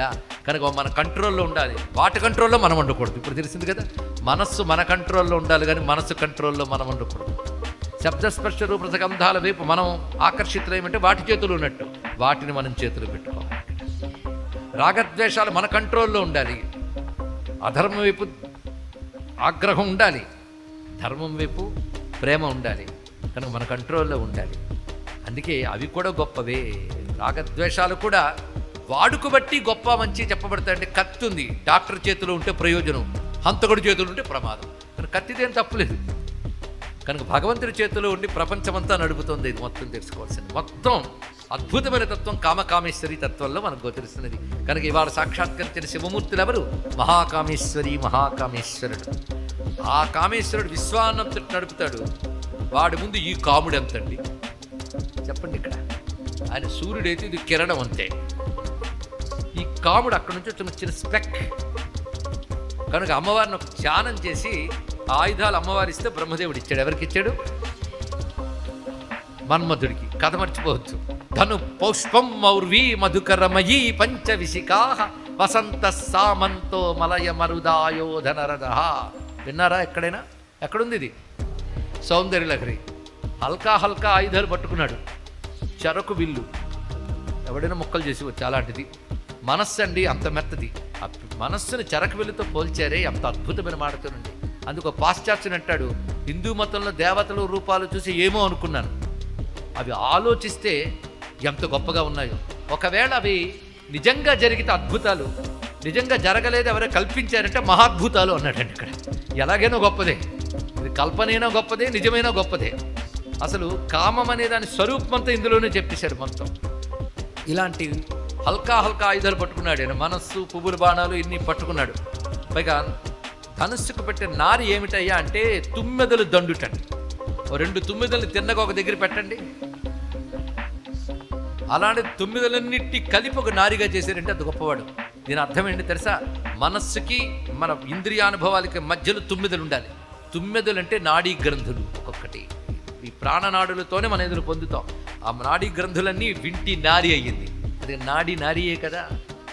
వింటి నారి మనస్సుకు సంధించి అది పట్టుకోవాలి. ఈ ఆయుధాలు ఇచ్చాడు ఎవడు? బ్రహ్మదేవుడు. శక్తి ఎవరు? అమ్మవారు. ఈ శక్తి ఇది తీసుకున్నాడు. తీసుకుని దీంతో ఏం చేయమంటావు అన్నాడు. నీకు సహజంగా తెలుస్తుంది ఆ జ్ఞానం, నీ స్వరూపమే అది కనుక దీనితో నువ్వు ప్రపంచంలో ఆకర్షణ శక్తిని, కామశక్తిని వ్యాప్తి చేస్తావంటే అన్ని సెట్ చేసుకున్నాడు ఆయన. సెట్ చేసుకుని బాగా పనిచేస్తాయా అన్నాడు బ్రహ్మదేవుడు.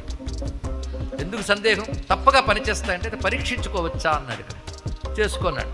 అప్పుడే బ్రహ్మదేవుడు ఆయనకు అప్పచెప్పి ధ్యానంలోకి వెళ్ళాడు. ఆయన ధ్యానంలోకి వెళ్ళగానే ఆ ధ్యానం చేస్తూ ఉండగా ఆయన నుంచి ఒక శక్తి వచ్చింది. ధ్యానంలోంచి వచ్చిన శక్తి సమ్యక్ ధ్యానం సంధ్య. ఆ ధ్యానంలోంచి వచ్చిన శక్తి కనుక దాని పేరు సంధ్యాదేవి అన్నారు. ఇక్కడ ఆ సంధ్య అనే శక్తి రాగానే బ్రహ్మదేవుడు చూస్తున్నాడు ఆమెను. ఈ లోపల బాణం వేశాడు. ఎవరి మీద? బ్రహ్మ మీదే. పరీక్షించుకుంటానని చెప్పి సరే పరీక్షించుకోండి, బ్రహ్మ మీదే వేశాడు. చూడండి, గురువు గారి మీదే బాణం వేశాడు మొట్టమొదట. అలాంటిది నిర్వికారంగా ఉన్న బ్రహ్మదేవుడికి ఈ బాణం తగిలిన వెంటనే ఆ సంధ్య మీద మోహం కలిగి ఇంకా తాను ఎవడో మర్చిపోయాడు. అంటే కామాది వికారాలు కలగాని కానీ మనం ఎవరో మర్చిపోతాం, పతనమైపోతాం. చూడండి, ఈ కథలో తెలుసుకోవాల్సింది అది. దానితో నెమ్మదిగా ఆ బ్రహ్మదేవుడు ఈమెను చూస్తుంటే మనం సిగ్గుపడిపోయింది. అంతమంది సభలో ఉన్నారు, ఒక దేవతలు ఉన్నారు, ఋషులు ఉన్నారు. ఇటువైపు ఈయన బాణం వేసేసి నిలబడి ఉన్నాడు ఈయన మన్మధుడు. అంతమంది ఉన్నారన్న జ్ఞానం కూడా లేకుండా నేను బ్రహ్మదేవుని సృష్టికర్తనన్న కూడా విషయం మర్చిపోయి తన స్థితిని తాను మర్చిపోయి కామంతో ఆమెను చూస్తుంటే ఆమె సిగ్గుపడి అక్కడి నుంచి పరుగు లాంటి నడకతో వెళ్ళిపోతుంది. ఆమెను అందుకోవాలని చెప్పి ఆ పద్మం నుంచి దిగిపోయి లేడిగా మారి పరిగెడుతున్నాడు. చూసారా, బ్రహ్మంతటి వాడు మృగమైపోయాడు. అంటే అర్థమేంటి? నేను చెప్పుకున్న మృగం చేతిలో పట్టుకున్నాడని, ఈయనే మృగమైపోయాడు. అంటే బ్రహ్మకైనా ఏదో పుడుతుందని సామెత ఉంది కదా మనకి. ఇక్కడ దీని నుంచి వచ్చింది ఇక్కడ. అంటే కామాది వికారాలు పుడితే ఎంత పెద్దవాళ్ళైనా పతనమైపోతారు. అందుకే జాగ్రత్తగా ఉండాలి. అందులో పెద్ద పొజిషన్లో ఉన్నవాళ్ళు ఇంకా జాగ్రత్తగా ఉండాలి. మహాపండితులే, నిగ్రహ సంపన్నులే, ఒక్క చిన్న దానికి మోహానికి మనల్ని పశువులా చేసే కొన్ని గుణాలు ఉన్నాయి. బాగా గుర్తుకోండి. మనం ఏమిటో మర్చిపోయి చేసే పశువులా చేసే కొన్ని గుణాలు ఉన్నాయి. ఒకటి కామం, రెండవది క్రోధం. ఈ రెండూ చాలా బాధాకరం. మిగిలిన వాళ్ళ తమ్ముళ్ళు, వీళ్ళిద్దరే ప్రధానం. కామ క్రోధ లోభ మదమాత్సరములు 6 భయపడిపోతాం, కానీ ఇద్దరే వాళ్ళు. ఆ ఇద్దరికి తమ్ముళ్ళు వీళ్ళందరూ కూడా. కామం నుంచి పుట్టేవి మోహం, లోభం. క్రోధం నుంచి పుట్టేది మదం, మాత్సర్యం. ఎంత సర్రను వస్తుందండి ఆధ్యాత్మిక సాధన చేసే వాళ్ళకి. వీడి మీద కోపం, వాడి మీద కోపం, వీడంటే పట్టు, వాడంటే పట్టు, ఇవన్నీ కూడా. ఆ రెండూ రాగానే ఎంత జ్ఞానమున్నా, ఎంత సాధకుడైనా తన స్థితాన్ని మరిచిపోతాడు, పశువులా ప్రవర్తిస్తాడు. అందుకే మహామహా తపస్సులు కూడా వీటి దగ్గర ఓడిపోయారు. అవునా లేదా? అందుకే చాలా జాగరూకుడు ఉండాలి. కృష్ణ పరమాత్మ మాటకి హెచ్చరిస్తాడు. అందుకే జహి శత్రుం కామరూపం దురాసదం అన్నాడు భగవద్గీతలో. అన్నిటికంటే పెద్ద శత్రువులు కాముడేట. క్రోధుడి కంటే ఆయనే ఇంకా పైవాడు. ఇంకా చెప్పాలంటే కాముడే అసలు. క్రోధుడు వాడితో పాటు వచ్చేస్తాడు, పెద్ద తమ్ముడు వాడు. ఒక కామం ఉంటే క్రోధం అదే వస్తుందిట.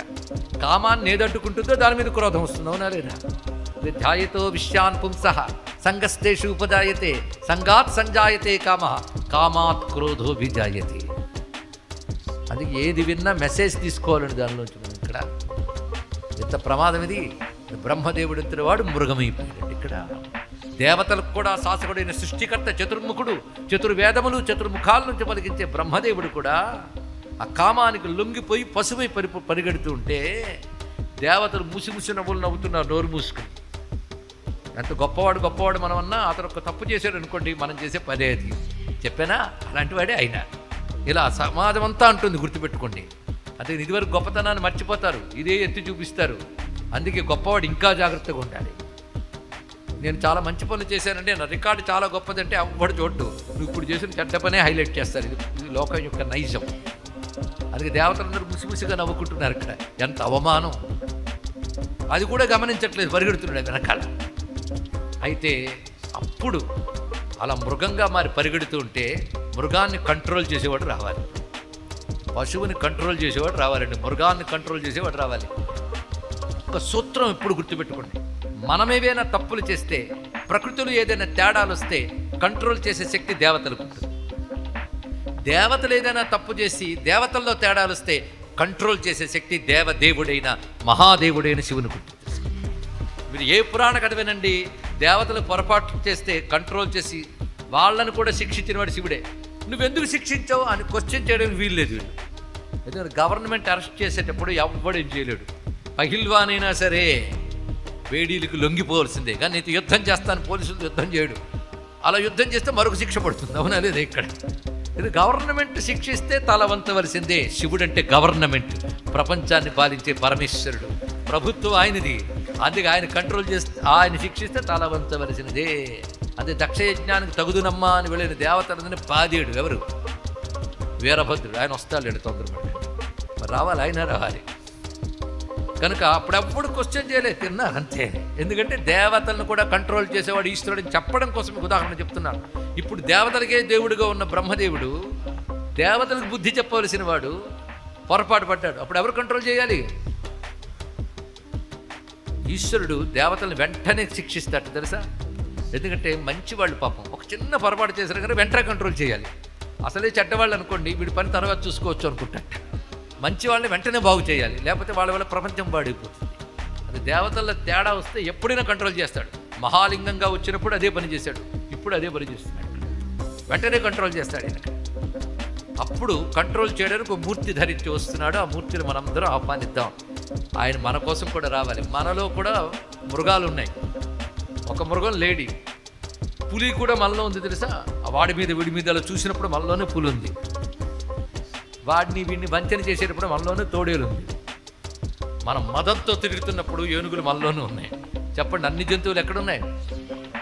అందుకే పెద్దవాళ్ళు ఇలాంటి పాపం చేస్తే తర్వాత జన్మ జంతువు అవుతావు అంటూ ఉంటారు. తప్పేం కాదు. అంటే అలాంటి లక్షణం ఇప్పుడు ఎంటర్టైన్ చేసుకుంటే తర్వాత ఆ జన్మే అని చెప్పడం ఇక్కడ తెలుసా. అలాగే పురాణాలు వినేటప్పుడు ఎవడైనా నిద్రపోతుంటే తర్వాత జన్మ కొండచులు అని చెప్పారు ఇక్కడ. అలా అని చెప్పి కోపగించుకోకండి, చెప్పుంటే రాలేం కదా అనుకోండి. అంటే వాడు అలా విన్నాడు కనుక కొండచులు ఎప్పుడు ఒక దగ్గర అలా పడి ఉంటుంది, నోటుకొస్తే తింటుంది, లేకపోతే లేదు, ఆ జన్మ వస్తుంది ఇలా అని పురాణాల్లో ఉందండి. నా మీద వద్దు చెప్పడం. అంటే జంతు ప్రవృత్తులు పశు ప్రవృత్తులు వస్తే నెక్స్ట్ జన్మలు అలాంటివి అనమాట. క్రోధం ఎక్కువగా ఉంటే తర్వాత జన్మలు తోక తొక్కిన పాములా లేచే జన్మలు రావచ్చు. లేదు ఇవరకే పాములా పుట్టుంటే ఇప్పుడు కోపాలు రావచ్చు, అది వేరే విషయం. ఏమిటో ఇవన్నీ వాసనలు అంటారు మొత్తానికి. కనుక ఏ గుణం ఎంటర్టైన్ చేసినా వాసన ఎక్కుతుంది, దాన్ని కంట్రోల్ చేసుకోవాలి. వీటిని కంట్రోల్ చేసే స్థితి మనకి లేదు. మనం అనుకుంటాం కంట్రోల్ చేయమన్నారు ఎంతకనండి కష్టం అండి, నిజమే కదా. అందుకే ఈశ్వరుడిని ఆశ్రయించారు. దేనికైనా నువ్వు ఏ సాధన చేయాలన్నా సాధన వల్ల ఈశ్వరుడి దయనుకోవద్దు. ఈశ్వరుడి దయ లేకపోతే సాధనే జరగదు. ఇది తెలుసుకోండి ఇక్కడ. ఈశ్వరుడి దయ లేకపోతే సాధనే జరగదు. ఒక పెద్ద ఆయన ఉండేవాడు, రోజు సూర్యుడికి నమస్కారం చేయడానికి అలవాటు, బహుకాలం చేశాడు. ఒకరోజు ఆయనకి ఏదో అనారోగ్యం వచ్చి చేతులు ఇలా దగ్గర పెడుతుంటే విడిపోతున్నాయి, కలవట్లేదండి. నమస్కారం చేయడానికి కూడా చేతులు కలిగట్లేదు, శరీరంలో నిలకడ లేకపోతుంది, పడిపోతున్నాడు. అప్పుడు అన్నాడు, రోజు నీకు నమస్కారం చేశానని అహంకరించాను స్వామి, నా చేత నువ్వు నమస్కారం చేయించుకున్నామని వాడు తెలిసింది స్వామి అన్నాడండి. నిజం, రెండో రోజు నుంచి బాగున్నాడు ఆయన. ఇది ఒక్కడు తెలుసుకుంటే సాధనాహంకారం కూడా ప్రమాదమే. అది గురువుగారి దగ్గర శిష్యుడు, మీరు చెప్పారు ఇన్నాళ్ళు సాధన చేశానండి, నా అహంకారం పోయింది అన్నాడు. అదో అహంకారం నాయనా అన్నాడు. ఇక్కడ అహంకారం పోయిందని కూడా అహంకారం. కొంతమంది చాలా డెవలప్ అయిన ఎంత ఎనర్జీ తెలిసే నాలో ఉందో చెప్పని చేయగలను మాట నన్ను జరిగిపోయి చూసో నేనంటే ఇలాంటివన్నీ తప్పండి తెలుసుకోండి. అహంకారం మహాప్రమాదం అనేది ఇంత తీసుకెళ్తుంది. ఇదొక మృగం. దీన్ని బట్టి ఎన్ని మృగాలు ఉన్నాయో చూడండి. ఒక్క మృగాన్ని కంట్రోల్ చేయాలన్నా, ఎన్ని మృగాల్ని కంట్రోల్ చేయాలన్నా అడవిలో జంతువుల్ని కంట్రోల్ చేసేవాడు ఎవడంటే వేటగాడు. అలా వేటగాడి రూపంలో శివుడు వచ్చాడు. ఆ వచ్చిన స్వరూపం పేరు ఆది కిరాతమూర్తి. శివుడు వచ్చిన ఆ స్వరూపం పేరు కిరాతమూర్తి అండి. ఆ కిరాతమూర్తిని కానీ ధ్యానిస్తే ఈ మృగాలన్నీ పోతాయి. అందుకే శంకర భగవత్పాల్ వారు ఒక మాట అంటారు, స్వామి నువ్వు మంచి వేటగాడివని విన్నాను. హంటర్, వేటగాడికి ఎంటర్టైన్మెంట్ ఏంటంటే జంతువులన్నీ పుష్టిగా ఉన్న అడవిలోకి వెళ్తానికి ఎంటర్టైన్మెంట్. ఇంత అడవిలోకి వెళ్ళాను కానీ ఏమీ కనబడలేదండి, ఏవో చెవల పిల్లలు 4 కనబడ్డాయంటే వేటగాడికి సంతోషం ఉండదు. మంచి బలిసిన క్రూర జంతువులు ఉంటే వాటిని వేటాడితే ఒక రికార్డు కదా. అలాగా మంచి వేటగాడివే, నీకు ఈ మధ్య అడవులు కొట్టేసి అడవులు కూడా లేవు, నేను మంచి అడవి చూపిస్తాను రా. చీమలు దూరని చిట్టడివి, కాకులు దూరని కారడవి, సూర్యకాంతి కూడా దూరని చీకటి అడవి అంటారే, అలాంటి అడవి ఒకటి ఉంది నా దగ్గర. జ్ఞానం ఇసుమంతా కూడా లేని అజ్ఞానం అనే అంధకారం నిండిపోయిన నా మనస్సే పెద్ద కారడవి. దాంట్లో మదించిపోయి తిరుగుతున్నాయి, ఎవడు కొట్టేవాళ్ళు లేక మదించిపోయి తిరుగుతున్న జంతువులు ఎన్ని రకాలు అనుకున్నావు. కామ, క్రోధ, లోభ, మోహ, మద, మాత్సర్య, వాటి తమ్ముళ్ళు, వాటి పిల్లలు, సంతానం, ఇవన్నీ పెరిగిపోయి ఇక్కడ. వీటన్నిటి వేటాడాలి అంటే వీటి వల్ల అడవులు క్షేమం లేకుండా పోయింది. నువ్వు వచ్చి హాయిగా సెటిల్ అయిపో, అన్నున్న జంతువులు, ఇంకో అడవికి వెళ్ళక్కర్లే, రావయ్యా నా మనస్సే అడవి, ఆదికిరాతమూర్తివే నువ్వు వచ్చి అక్కడ కూర్చోవయ్యా అని ప్రార్థించారండి. ఇక్కడ ఎంత బాగున్నదో అంటే నన్ను నువ్వే బాగు చేసుకో.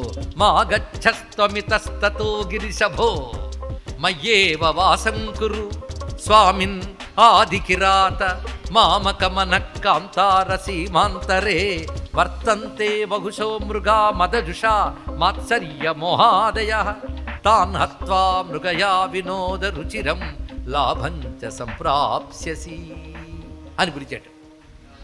అలాంటి ఆదికిరాతమూర్తి ధరించి నిలబడ్డాడు ఆయన. ఎలా ఉన్నాడంటే ఆయన చేతిలో పినాకం అనే ధనుస్సు ఉంటుందండి.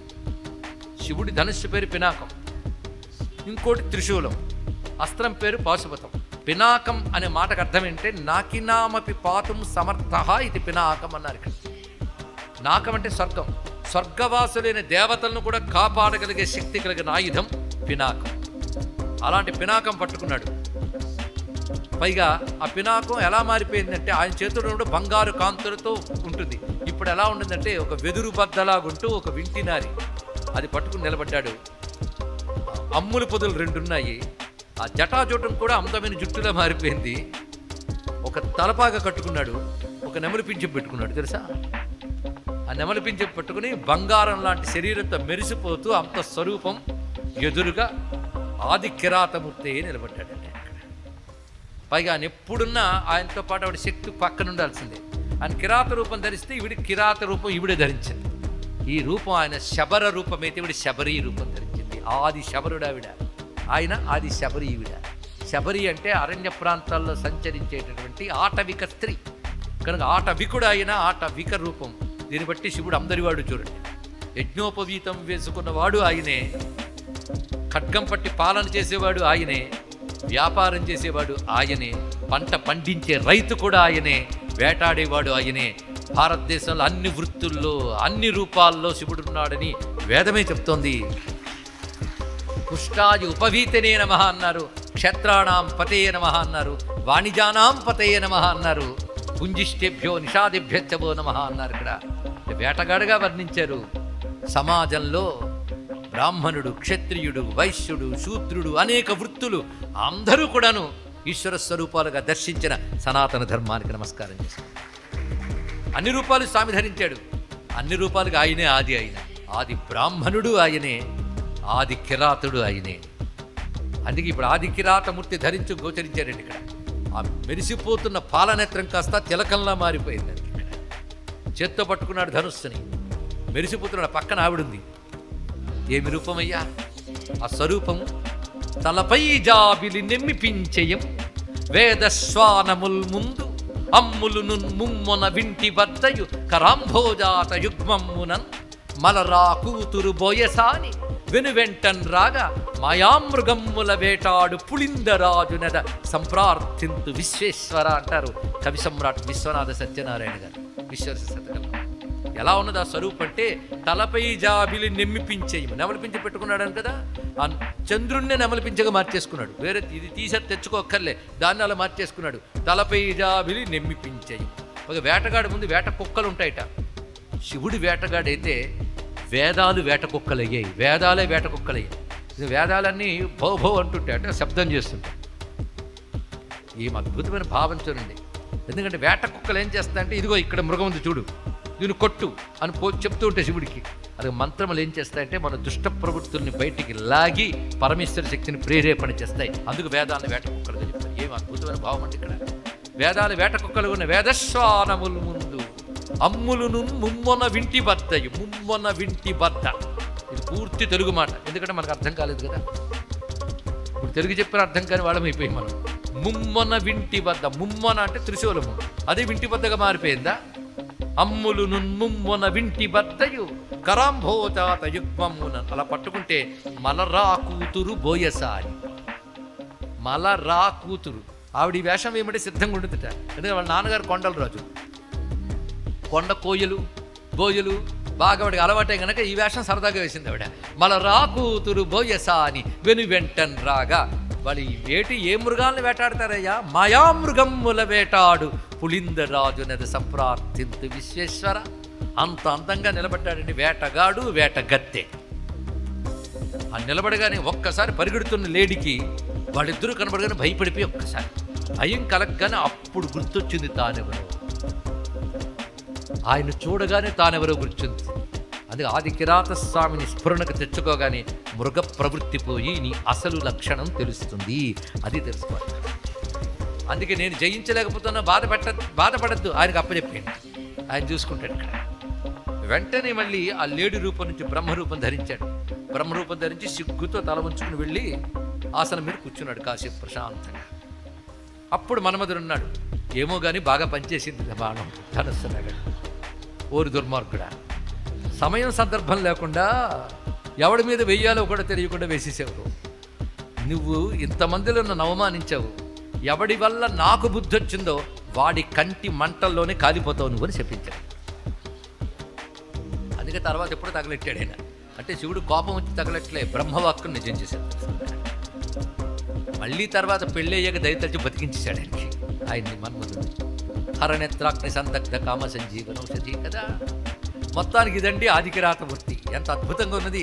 ఇప్పుడు వరకు కావాలా లేదా? అందుకే శాస్త్రం ఒక మాట చెప్తుంది, పొద్దున్న దక్షిణామూర్తిని ధ్యానించాలట, మధ్యాహ్నం అయ్యేటప్పటికల్లా ఆదికిరాతమూర్తిని ధ్యానించాలి, సాయంకాలం పరివారమూర్తిని ధ్యానించాలి అన్నారు ఇక్కడ. పరివారమూర్తి, సోమాస్కందమూర్తి, భోగమూర్తులు ఇప్పుడు సాయంకాలం ధ్యానించాలి. పొద్దున్న ఎవరిని ధ్యానించాలి? బ్రాహ్మీ ముహూర్తం. ఎందుకంటే ముందు బుద్ధి, పొద్దున్న బుద్ధి బాగుంటే రోజంతా బాగా పనిచేస్తాం కదా, తప్పుడు పనులు చెయ్యం. కానీ పొద్దున్న గురువు గారిని ధ్యానించండి, మధ్యాహ్నం ఈయన ధ్యానించాలట. అయితే ప్రయోజనం ఏమిటి అదొకటి అడగాలి కదండి. ప్రభాతే దక్షిణామూర్తిం మధ్యాహ్నే శబరాకృతిం సాయం గౌరీ సమాశ్లిష్టం ధ్యాయే శ్రీ విశ్వనాయకం అన్నాడు ఇక్కడ 3 రూపాలతో. ఇప్పటికి కేరళలో వ్యాఘ్రాలయేశ్వరం ఒక క్షేత్రం ఉంది. అక్కడ పొద్దున్న శివలింగానికి దక్షిణామూర్తి రూపం అలంకారంగా పెడతారు. ఒక వెండి దక్షిణామూర్తి రూపాన్ని అభిషేకం చేసిన వెంటనే, మళ్ళీ మధ్యాహ్నం అభిషేకం చేసిన వెంటనే మరొక మూర్తిని పెడతారు, ఆదికిరాతమూర్తి. సాయంకాలం వచ్చేటప్పటికల్లా ప్రదోషమూర్తిగా పార్వతీ సహితుని పరమేశ్వరుని పెడతారు. ఎందుకు అంటే ఇందుకు భావం చెప్తున్నాడు. దక్షిణామూర్తి అజ్ఞానం కిరాత శత్రుపీడనం పార్వతీశ అశుభం చైవ నిర్మూలయతు మామకం. దక్షిణామూర్తిని ధ్యానిస్తే అజ్ఞానం పోగొడతాడు, కిరాతమూర్తిని ధ్యానిస్తే శత్రువుల్ని పోగొడతాడు. అదే పార్వతీ సమితిని పరివారమూర్తిని ధ్యానిస్తే అశుభాలు పోగొడతాడు. కానీ 3 కావాలి కదా మనకి. అయితే శత్రుపీడ పోగడం కోసం కిరాతమూర్తిని ధ్యానించాడు. ఇదేదో బాగుందండి. ఇంకా నేను శత్రువులు లిస్ట్ అంతా రాసుకుని కిరాతమూర్తి దగ్గర పెట్టి ఒకటి పూజ చేయడం మొదలెట్టాడు. అసలు శత్రువుని పోల్చడమే మహాకష్టం తెలుసా. పోల్చిన శత్రువు ప్రమాదం లేదండి, నువ్వు జాగ్రత్తగా ఉంటావు. మిత్రుల్లా కనిపించే శత్రువులు చాలా ఉన్నారు, మహాప్రమాదం వాళ్ళతోనే.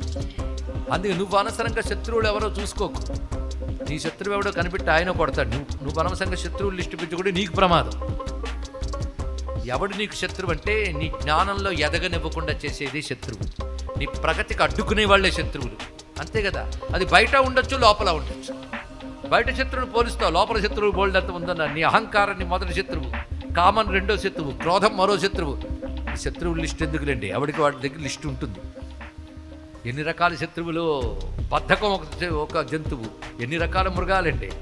ఇవన్నీ మృగాలు, ఇవే శత్రువులు. వాటిని కొట్టగలిగేవాడు ఆయనే. అందుకే ఆదికిరాతమూర్తి కూడా మనకు అవసరమే.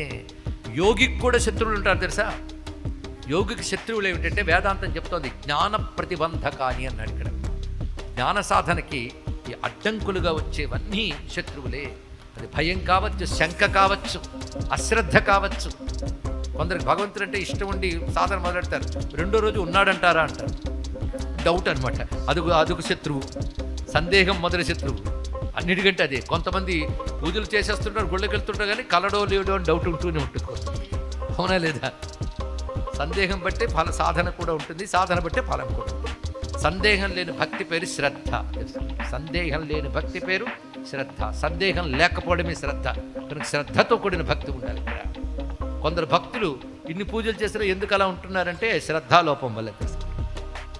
కానీ అశ్రద్ధ ఒక శత్రువు. ఇప్పుడు చెప్పండి, శత్రువులు ఎక్కడున్నారు? పిల్లాడు చదువుకుంటూ ఉంటాడు, అప్పుడే వాడి చేతికి మీరు కొనిస్తారు. ఇది ఇక్కడ వాడు ఊరుకోడు, దాన్ని చూస్తుంటాడు. ఈ మధ్య పూజలు చేస్తున్నా చూసుకునేవాళ్ళు, జపాలు చేస్తున్నా చూసుకునే వాళ్ళు ఎక్కువైపోయారండి. అదో శత్రువు. అరచేతులు శత్రువు వాడు, మహాప్రమాదకారి. ఎన్ని శత్రువులు లోపల. ఇన్ని శత్రువులు పోవాలి అంటే మన వల్ల కావట్లేదు, కంట్రోల్ కావట్లేదు. ఏం చెప్తాం? గురువుగారు చెప్తారు, వద్దునైనా జపం చేస్తున్నంతసేపు అని దాన్ని పక్కన పెట్టంటే, పక్కన పెట్టుకునే జపం చేస్తున్నాను కదండి అంటాడు వాడు. ఏం చేస్తాం? ఎందుకు? మనస్సు అన్నిటికంటే ప్రమాదకర. అసశత్రువు అక్కడున్నాడు, దీనిలో లేదు. దాన్ని చూడాలని మోహంలో ఉన్నాడు. మోహం మరొక శత్రువు. అంత తెలివైన వాడు అప్పుడు మోహంలో పడిపోలేదు. అంత జడభరతుడు, అంత గొప్పవాడే అన్ని విడిచిపెట్టేవాడు లేడి మోహంలో పడిపోయి కాలేదండి. మోహం మరొక జంతువు అండి. ఇన్ని జంతువులు ఇన్ని శత్రువులు లోపల ఉంచుకుని బయట శత్రువులు లిస్టు రాసుకుంటారు. ఏమిటయ్యో బాబు, అది లోపల శత్రువుల్ని జయిస్తే నీకు బయట శత్రువే లేడు పో అన్నాడు ఈ ప్రహ్లాదుడు హిరణ్యకశిపునితో. లోకములన్నీ గడియలోన జయించిన వాడవు ఇంద్రియానీకము గెల్వవైతి. అదొక్కడి గెలిచేసావా? నీ లోపలున్న భీకర శత్రులార్గుల ప్రభిన్నుల చేసిన ఈ లోకములో నీకు వైరి లేడొకడు. శత్రువు ఉంటాడయ్యా అన్నాడు. కానీ శత్రువులన్నీ నిర్మూలించమని ఆదికిరాత స్వామిని ధ్యానించాడు. పైగా ఆదికిరాత స్వామి శత్రుబాధ లేకుండా జయమిస్తాడు. మీరు శివుణ్ణి మామూలుగా కొలుచుకున్న నిజంగా మనకు శత్రుబాధ పోగొట్టాలంటే ఆయన ఆదికిరాతమూర్తి ధరించి వస్తాడు. అంటే మనం ఎలా ధ్యానిస్తే అలా రాడైనా, మనకి ఎలా అవసరమో అలా వస్తాడు. లేకపోతే శివలింగంగా పూజించుకుంటున్న మార్కండేయుడికి పరివారంతో సహా వచ్చాడంటే మనం ఎలా అనుగ్రహించాలో అలా వస్తారండి. అలాగే ఒకప్పుడు పాండవులు వనవాసం చేస్తూ ఉన్నారు. ఆ వనవాసం సామాన్యమా అండి? సమర్థవంతులకి కూడా ధర్మానికి కట్టుబడి వనవాసం చేస్తూ ఉంటే అప్పుడు భీముడికి చాలా కోపం వచ్చింది, అర్జునుడికి కోపం వచ్చింది. ఎవరి? ధర్మరాజు మీద. అంతా నీ మెతకతనం వల్ల అయిందనా అన్నా, లేకపోతే అప్పుడే కొట్టేసేవాడిని తల మీద అంటే, నాయన అన్నిటికీ ధర్మం ఒక్కటి ఉంది తెలుసుకో. అందుకే ఆవేశం ఉన్నా బలమున్నా ధర్మం కంట్రోల్లో ఉండాలి. అందుకే అర్జునుడు భీముడు ధర్మరాజు కంట్రోల్లో ఉన్నారు కనుక మహాభారతం గొప్పది. ధర్మం కంట్రోల్లో ఉండాలి. ధర్మం ఒకటి ఉంటుందయ్యా.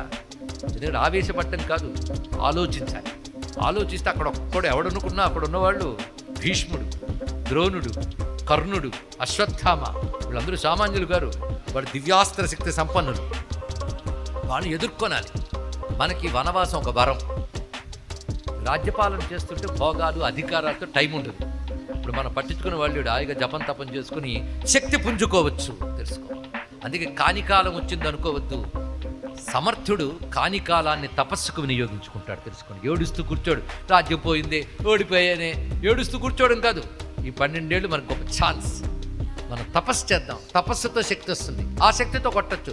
భౌతిక బలం కంటే తపోబలం గొప్పది సుమా. భౌతిక బలాలు ఉన్నాయి మీకు, తపోబలం పెంచుకోవాలి. ఇలా అనుకుంటూ ఉంటే వ్యాసదేవుడు వచ్చాడు ధర్మరాజు వద్దకు.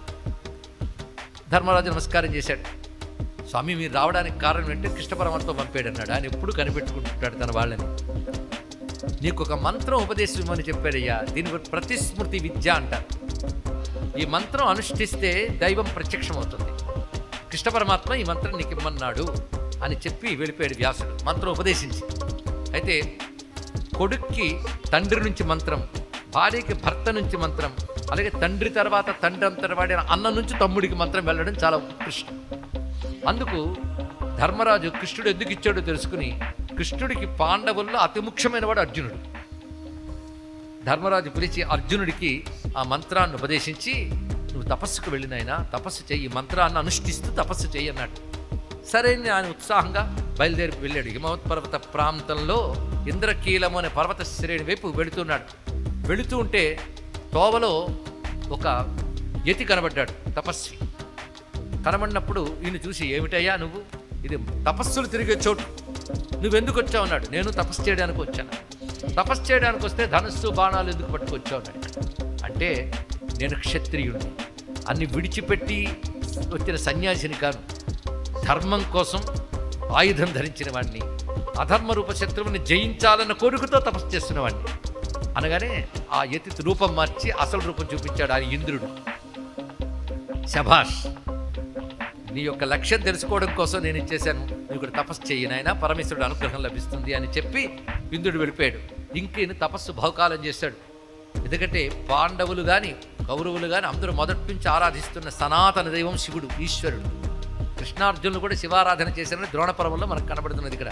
అలా ఆ ప్రతిస్మృతి విద్యతో శివోపాసన చేస్తున్నాడు. ఆయన ఒక శివలింగాన్ని ప్రతిష్ఠ చేసుకుని ఆ అరణ్యంలో నిత్యం ఆరాధన చేస్తూ, జపం చేస్తూ, మంత్ర జపం చేస్తూ ప్రేమగా తపస్సు చేస్తున్నాడు. బహుకాలం అయిపోయింది. అలా తపస్సు చేస్తుంటే ఒకసారి ఒక అడవి పంది అక్కడికి వచ్చింది. అడవి పందిని పంపినవాడు శివుడే. మూకాసురుడిని ఒక రాక్షసుణ్ణి వనవరాహంగా పంపించాడు. పంపించిన వెంటనే ఈయన క్షాత్రధర్మంలో ఉన్నాడు కనుక క్షాత్రధర్మంలో ఆయుధ ప్రయోగం చేయవచ్చు కనుక చూశాడు. దాన్ని చూసి క్షాత్రధర్మాన్ని అనుసరించి బాణ ప్రయోగం చేయాలంటే హఠాత్తుగా అక్కడికి ఒక అద్భుతమైన వేటగాడు వచ్చాడు. ఎంత అందంగా ఉన్నాడైనా. ఇదే బంగారు రంగు శరీరం, కంచన వర్ణాపఘనుడై అంటారు నన్నయ్య గారు. బంగారు రంగు శరీరంతో బంగారు రంగుతో మెరిసిపోతున్నటువంటి ఒక అద్భుతమైన ధనుస్సు పట్టుకుని అంత అందమైన పొడగాటి దేహంతో ఉన్నటువంటి వాడు మందహాసం చేస్తూ వస్తున్నాడు. పైగా మీసం మెలివేసి వస్తున్నట్ట. దానికి తోడు ఆయన ప్రక్కన బోయిసాని కూడా ఉంది. ఆవిడ చూస్తుంది. వీడి చుట్టూ దేవతలు మొదలైన వారందరూ కూడా పరివారంగా ఉండిపోయారు. అందరూ వేటగాళ్ళు ఆటవికుల రూపంలో ఉన్నారు. అడవి బుడుతలు చుట్టి ఆటలాడంగా వేదాల సామి బలు వేటగాడాయే మన సంపదలు కొలిచి విరుతుసేయంగా ఆరు మొగముల వాని అయ్య వెంచేసే ఆదిబోయడు వీడు సాధు వినుకాడు అడవులకు ఎకిమీడు అమ్మ సైదోడు. ఆ రూపంతో వస్తున్నాడండి ఆయన ఇక్కడ.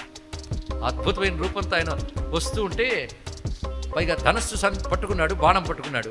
అర్జునుడు ఈ బాణాన్ని ఎప్పుడైతే వేశాడో వెంటనే ఆయన బాణాన్ని వేశాడు. 2 బాణాలు ఒకేసారి వరాహానికి తగిలాయి ఇక్కడ. కనుక కొట్టింది నేనే అన్నాడు అర్జునుడు. నీ మొహం కొట్టింది నేనన్నాడు ఆయన ఇక్కడ. ఎవరి ప్రతాపం ఏమిటో తేల్చుకుందామన్నారు. ఈ వనవరాహం కనబడి వెళ్ళిపోయింది, అంతర్ధానం అయిపోయింది. వీళ్ళు మాత్రం నేనంటే నేనంటున్నారు. వచ్చినవాడు ఈశ్వరుడిని గుర్తించలేదు, ఎందుకంటే అహం వచ్చిందిగా. పైగా గుర్తించకూడదని రూపం మార్చుకొచ్చాడు ఆయన. ఎలా గుర్తించగలడండి? ఆయనే గుర్తించకూడదు అనుకుంటే మనం ఎన్ని గింజుకున్నా గుర్తించలేం. దాని పేరు మాయ అంటారు, శాంభవ మాయ. అయ్యే ఇంతవరకు వైష్ణవ మాయ అని ఉన్నాను, శాంభవ మాయ ఉంటుందంటే 2 మాయల్లో 2 మాయలు ఉన్నాయని కూడా ఒక మాయ. విష్ణువైనా శివుడైనా ఒకటే. పొరపాటును కూడా ఎక్కడైనా శివ ప్రాధాన్యం చెప్పినప్పుడు విష్ణువు తగ్గినట్టు కనబడ్డా, విష్ణు ప్రాధాన్యం చెప్పిన శివుడు తగ్గినట్టు కనబడ్డా అది మన అజ్ఞానమే. వ్యాసుడు హృదయం తెలుసుకోవాలి.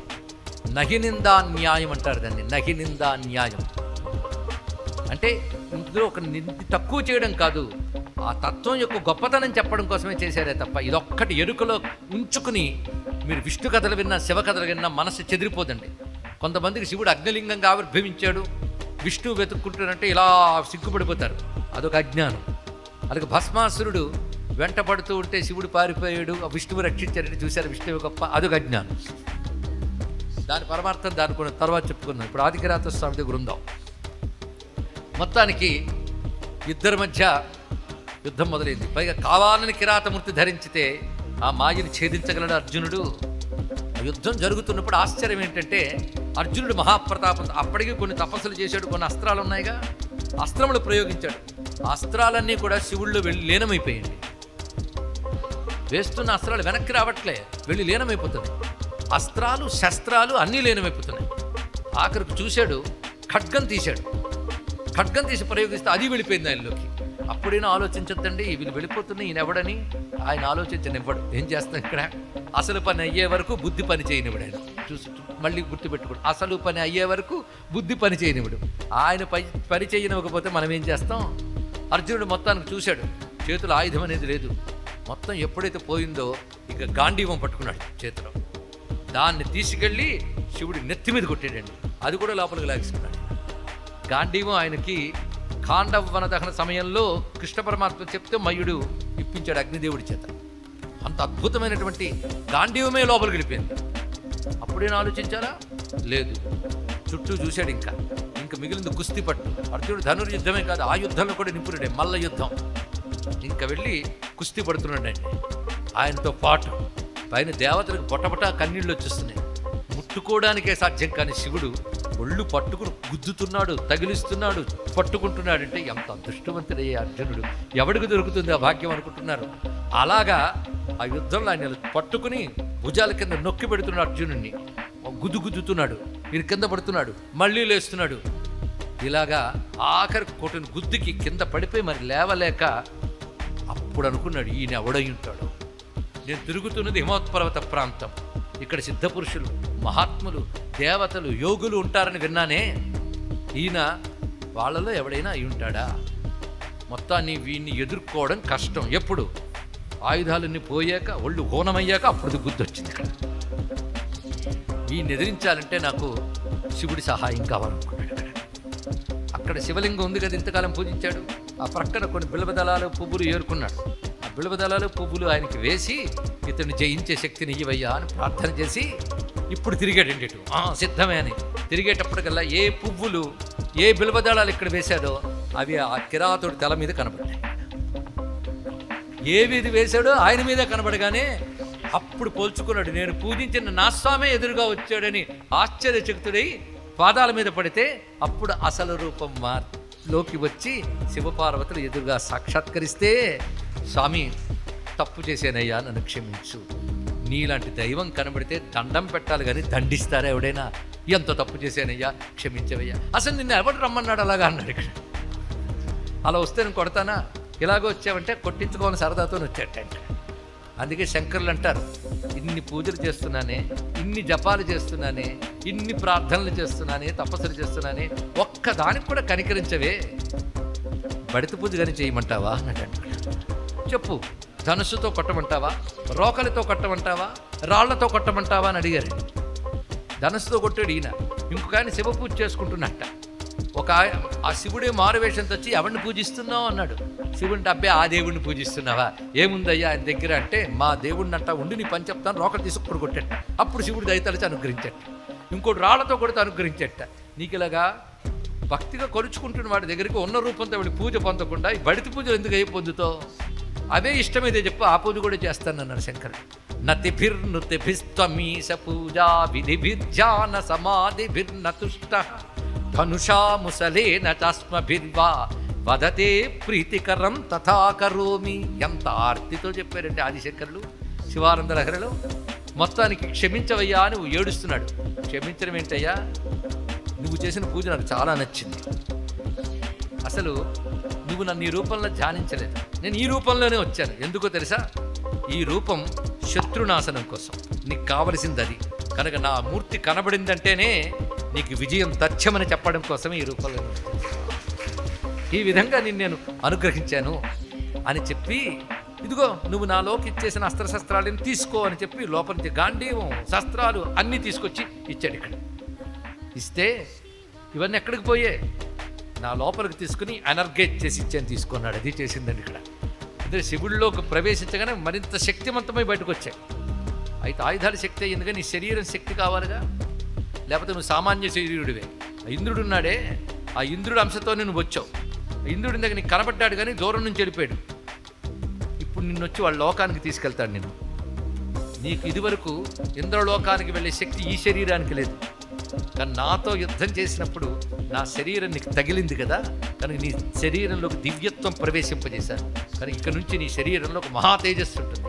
దీనితో నువ్వు ఎవరూ వెళ్ళలేని ఇంద్రలోకానికి సశరీరంగా వెళ్ళగలవు, యుద్ధంలో విజయం సాధిస్తావు అని చెప్పి దివ్య పాశుపతాస్త్రాన్ని అనుగ్రహించారండి.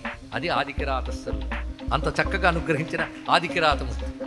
అందుకే యుద్ధంలో కూడా ఎలా అనుగ్రహించాడు అంటే, ఆ యుద్ధంలో సైంధవుడు పాండవులను అడ్డుపడి వాళ్ళు పద్మవ్యూహంలోకి రాకుండా ధర్మరాజుని భీముణ్ణి వీళ్ళందరిని అడ్డుకున్నాడు ధృష్టద్యుమ్నుని. ఆ సమయంలో కృష్ణుడు అర్జునుడు వేరే సమర్థకాది అసురుల్ని అసురాంశతో ఉన్న రాజులతో యుద్ధం చేయడానికి గెలిపారు. అక్కడ లేరు, వాళ్ళు ఉంటే అసలు జరిగేది కాదు అది. అభిమన్యుడు పద్మవ్యూహంలోకి వెళ్ళిపోగానే మిగిలిన వాళ్ళు దాన్ని అనుసరించి వెళతామనేటప్పుడు సైంధవుడు అడ్డుపడ్డాడు. వాడికలా ఒక్క పూట అడ్డుపడటానికి మాత్రమే వరం ఉంది. దానితో అభిమన్యుడు మరణించాడు లోపల అన్యాయంగా. విషయం తెలుసుకునేటప్పటికీ ఆలస్యం అయిపోయింది. అర్జునుడికి మహాకాపం వచ్చి రేపు సాయంత్రం లోపల సైంధవుడిని చంపుతానన్నాడు. ప్రతిజ్ఞ పట్టేశాడు అగ్నిని రగిల్చి. అప్పుడు అందరూ ఆశ్చర్యపోయారు, సాయంత్రం లోపల చంపేస్తాడు సైంధవుడిని, ద్రోణుడు మొదలైన వాళ్ళ చేత రక్షింపబడిన వాడిని అని ఆశ్చర్యపోతూ ఉంటే, అప్పుడు కృష్ణుడు అంటాడు, ఏ ధైర్యం చూసుకున్నయ్యా నువ్వు అలాగా ప్రతిజ్ఞ పట్టావంటే, నువ్వు ఉన్నావు ధైర్యంతో అన్నాడు.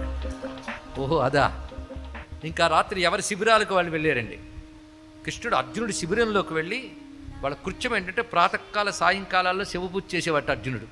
ఆ సాయంకాలం ఆయుధాలన్నీ పెట్టి శివపూజ చేసి వెంటనే చేసింది ఏంటంటే, అక్కడ పువ్వులు దళాలు తీసుకుని కృష్ణ పరమాత్మకి పాదాల మీద, తొడల మీద, భుజాల మీద, వక్షస్థలం మీద, శిరస్సు మీద పువ్వులు వేసి దండం పెట్టాడు. ఇక్కడ ఇద్దరికి పూజ చేశాడు, శివకేశుల ఉభయులకి. రాత్రి పడుకో, పొద్దున్న ఆలోచిద్దామని కృష్ణుడు తన శిబిరానికి వెళ్ళాడు. కానీ కృష్ణుడు పడుకోలే, కూర్చుని అంటుంటాడు. దారుకుడైన తన సారథిని లోపలికి పిలిచి, అర్జునుడు పెద్ద శబదం పెట్టాడయ్యా, పాప ముందు వెనక చూడకుండా అతన్ని కాపాడాలి అనుకుంటున్నాడు. అర్జునుడు మొత్తం శుభ్రం పడుకున్నాడు. తర్వాత కృష్ణుడు మళ్ళీ అర్జునుడి శిబిరంలోకి వెళ్ళి, అతను పడుకున్న స్థూల శరీరం అలా వదిలి అతని సూక్ష్మ శరీరాన్ని బయటకు తీసుకుని రెండు చెయ్యి పట్టుకుని గగన మార్గం ద్వారా తిన్నగా కైలాసానికి తీసుకువెళ్ళాడు అర్జునుడు. అక్కడికి వెళ్ళేటప్పటికి తీసుకెళ్తున్న కృష్ణుడు అయితే సులభంగా వెళ్ళిపోవచ్చు. అక్కడ ధ్యానముద్రలో ఉన్న శివుని వద్దకు ఇద్దరు చేరి రుద్ర నమక మంత్రాలతో స్తోత్రించారు. అప్పుడు రుద్రుడు చూసి, ఎందుకయ్యా వచ్చావు అన్నాడు. అప్పుడెప్పుడో తపస్సు చేసి పాశుపతాస్త్రం పొందాడు, ఇప్పుడు పెద్ద ప్రతిజ్ఞ పట్టాడు, నీ అనుగ్రహం ఇవ్వవయ్యా అన్నాడు. ఆ మానస సరోవర్ అక్కడుంది, అక్కడికి వెళ్ళండి అన్నాడు. ఆ సరస్సు దగ్గరికి వెళ్ళేటప్పటికల్లా పడగలు విప్పి నిప్పులు కురిపిస్తున్న మహాసర్పాలు గోచరించే బుసలు కొడుతూ. వెంటనే కృష్ణుడు అర్జునుడు కూడా రుద్ర నమక మంత్రాలతో స్తోత్రం చేశారు. అవి వెంట ప్రసన్నమైన ఆయుధాలుగా మారిపోయాయి ఇక్కడ. అప్పుడు శివుడే ఒక రూపంతో వచ్చి ఆ ధనస్సు తీసుకుని అర్జునుడికి ఎలా ప్రయోగించాలో నేర్పుతూ ఉండగా శిబిరంలో అర్జునుడికి మెలకు వచ్చిందండి ఇక్కడ. అంటే సూక్ష్మ శరీరాన్ని తీసుకువెళ్ళి అంత అనుగ్రహించాడు. తర్వాత మళ్ళీ యుద్ధం జరిగింది. యుద్ధంలో అర్జునుడు సాధించిన విజయం సామాన్యం కాదు. మొత్తం యుద్ధమంతా పూర్తవుతుంది. మధ్యలోనే ద్రోణుడు వధ అయిపోయిన తర్వాత, అశ్వత్థామ విజృంభించి ఆయుధాలు ప్రయోగించిన విఫలుడైన తర్వాత, ఆ రాత్రి విశ్రాంతి తీసుకుంటూ ఉన్న సమయంలో వ్యాసదేవుడు యుద్ధభూమికి వస్తాడు. అప్పుడు అర్జునుడిని నమస్కారం చేసి, ఒక మాట ఎవరితో అడగలేను, నిన్ను అడుగుతున్నాను, నాకు సందేహం తీరుస్తావా అన్నాడు. ఇదే మాట మళ్ళీ యుద్ధమంతా అయ్యే కృష్ణుని కూడా అడుగుతారండి. ఆ మాట ఏమిటంటే, నేను యుద్ధం చేస్తూ రథాన్ని నడుపుతూ, నువ్వు రథాన్ని నడుపుతున్నావు, నేనేమో ధనుస్సులు బాణం వేస్తున్నాను. వెళుతూ ఉంటే సరిగ్గా ఈ రథానికి ఎదురుగా, అంటే మన రథానికి ఎదురుగా అంటే ఫేస్ చేసి కాదు, మన రథం ఎటు తిరుగుందో అటు తిరిగి, అంటే నేను నువ్వు ఒక ఆయన కనబడ్డారు నాకు. ఆయన ఎలా ఉన్నాడంటే మెరిసిపోతున్న జటలతో ఉన్నాడు, చేతిలో శూలం ఎత్తి పట్టుకున్నాడు. మనం ఎటువైపు వెళితే అటు ఆయన వెళ్తున్నాడు. నేను ఎవరిని కొట్టదలుచుకున్నానో వాడు ముందు ఆయన నిలబడ్డాడు. ఆ త్రిశూలం నుంచి అనేక శూలాలు, ఆయుధాలు బయటకు వచ్చి అవతల వాడిని చంపుతున్నాయి. తర్వాత నేను బాణం వేశాను, నేను ఎవరిని చంపలేదు, కానీ అందరూ నేను చంపాను అనుకుంటున్నారు, కానీ చంపింది ఆయన. ఎందుకు ఎవడు ఆయన అన్నాడు.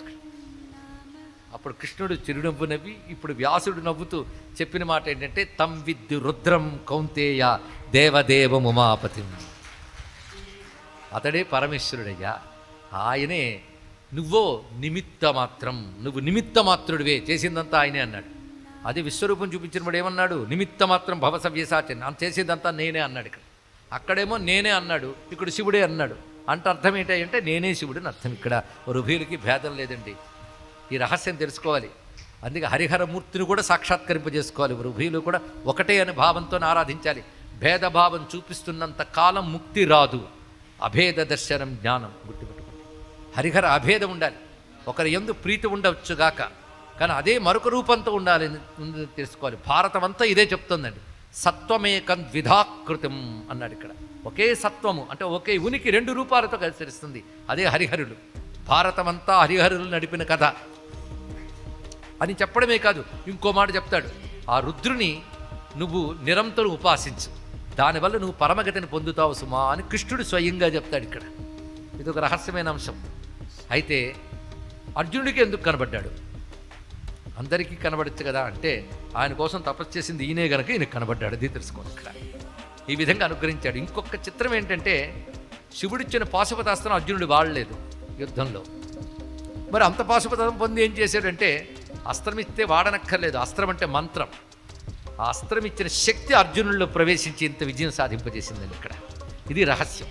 అందుకే భారతం అంటేనే హరిహరాత్మకం గనకనే భారతమంతా రాసి ఒక తెలుగు అయిన పుస్తకం పక్కన పెట్టా రాత్రి నిద్రపోతుంటే వాళ్ళ తాతగారు కల్లో కనబడి, ప్రభాత బ్రాహ్మీ ముహూర్తంలో నువ్వు రాసిన భారతం బాగా నచ్చి అంకితం కావాలని హరిహరులు అనుకుంటున్నారు అనగానే హరిహర మూర్తి కనబడ్డాడు ఆయనకి. హరిహరులు కలిసిన మూర్తి. ఆ స్వరూపాన్ని చూసి వారికి అంకితంగా భారతాన్ని ఇచ్చినవాడు తెలుగు కవి తిక్కన గారు. తెలుసుకోండి. అందుకే ఈ సమయంలో అది కూడా ఒక్కసారి అనుకుంటే హరిహరమూర్తి కూడా వాళ్ళు సాక్షాత్కరించాడు మనకి. శ్రీయన గౌరి నా వరగు చెల్వకు చిత్తము పల్లవింప భద్రాయిత మూర్తి అయి హరిహరంబగు రూపము దాల్చి విష్ణు రూపాయ నమశివాయ అని పల్కెడి భక్త జనంబు వైదిక ధ్యాయితకిచ్చ మెచ్చు పరతత్వము గొల్తున భీష్ట సిద్ధికిన్ అంటూ హరిహరమూర్తిని మొత్తానికి ఆదికిరాతమూర్తి నుంచి భారతం అంతా చెప్పించుకున్నాడు. ఇక్కడ ఈ ఆదికిరాతమూర్తి స్వామి యొక్క ఉగ్రమూర్తుల్లో ఒకడు. ఉగ్రమూర్తులు చాలా చాలా ఉన్నాయి. మరొక ఉగ్రమూర్తి వీరభద్రమూర్తి. ఈ వీరభద్రుడు వీరభద్ర మాట ఎంత బాగుందండి. ఇప్పుడు చెప్తున్నవన్నీ మంత్రములే. ఆదికిరాతాయ నమశివాయ ఇదొక మంత్రం. శ్రీ వీరభద్రాయ నమశివాయ. ఎంత రక్షణ తెలుసా? వీరభద్రుడు అంటేనే గొప్ప రక్షణ శక్తి. ఉగ్రమూర్తుల రక్షణ కదా. వీరభద్రుడు ఎంత శక్తి అంటే, శివుడు ఒక్క జడతో కొట్టగానే వీరభద్రుడు, భద్రకాళి, పరివార శక్తులు అన్నీ పుట్టే జడలోంచి. ఒక్క జడలోనే అంతుంటే మిగిలిన జటాజూటం ఎంతో ఆలోచించుకోండి. ఆ వచ్చిన వీరభద్రుడు ఎలా వచ్చాడు అంటే, నేను పోతన గారి మాట సాయం తీసుకుంటాను. శ్రీనాథుడు అవుతున్నాడు, పోతన గారిని తీసుకోవాలి. ఇంతకు బలు దక్కించాడు కొప్పు శ్రీనాథుడు, ఇప్పుడు పోతన గారు వస్తున్నారు.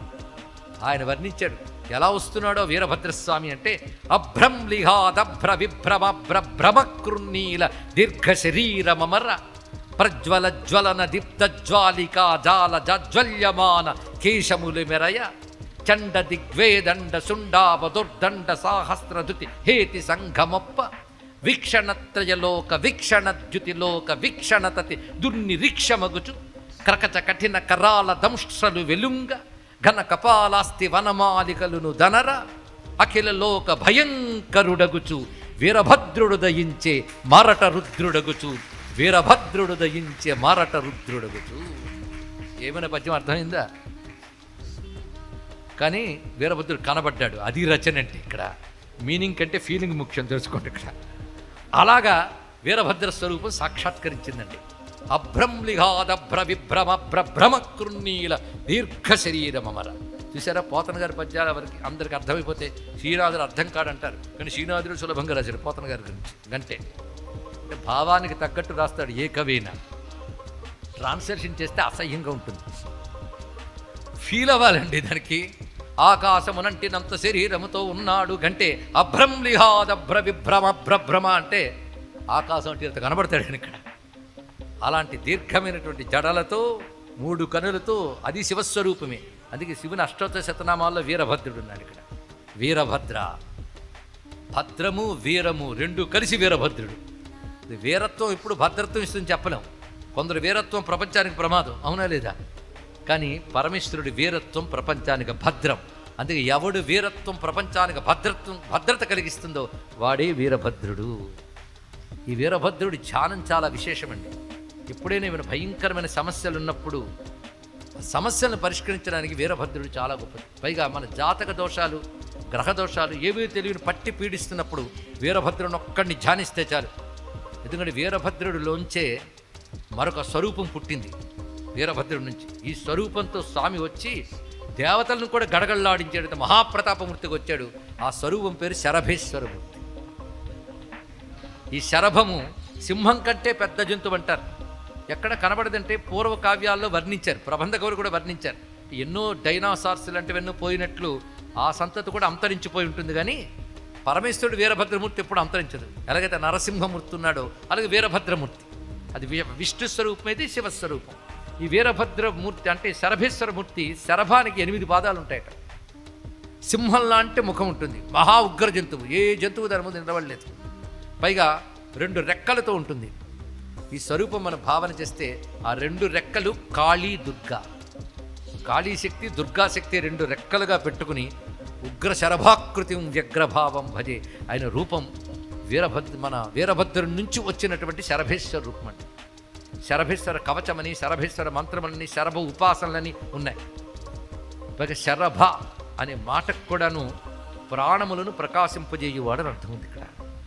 అటువంటి శరభేశ్వరుడు, వీరభద్రుడు, భైరవుడు ఉగ్రమూర్తే. భైరవులు మొత్తం 10 రకాల భైరవమూర్తులు ఉన్నాయి. భైరవోపాసనాను ప్రత్యేక ఉపాసనా పద్ధతి ఉంది. మొన్నొచ్చాడు కాలభైరవుడు. అది కాక అసితాంగ భైరవుడు, రురుభైరవుడు, సంహార భైరవుడు, సమ్మోహన భైరవుడు, కపాల భైరవుడు, భీషణ భైరవుడు, క్రోధ భైరవుడు, చండ భైరవుడు, ఇలాంటి అష్టభైరవులు, దశభైరవాది రూపములు ఉంటాయి. ఆయన పేరు భైరవుడు. భైరవ అనే మాటకు అర్థం ఏంటో తెలుసా? భీకరమైన రవం కలిగిన వాడు భైరవుడు. అంటే ఏమిటి? 10 మంది కూర్చొని మాట్లాడుకుంటున్నారు, అయ్యా సైలెన్స్ సైలెన్స్ అంటున్నారు, అయినా సైలెంట్ అవ్వలే. మీకా చెప్పేది, వెంటనే సైలెంట్ అయిపోయారు. అంటే అర్థం ఏంటి? ఈ రవం అంత గట్టిగా ఉందనమాట. అన్నిటి మించిపోయిన రవం. అంటే ఏ రవం వింటే మిగిలిన రవాలన్నీ ఆగిపోతాయో అది భైరవం.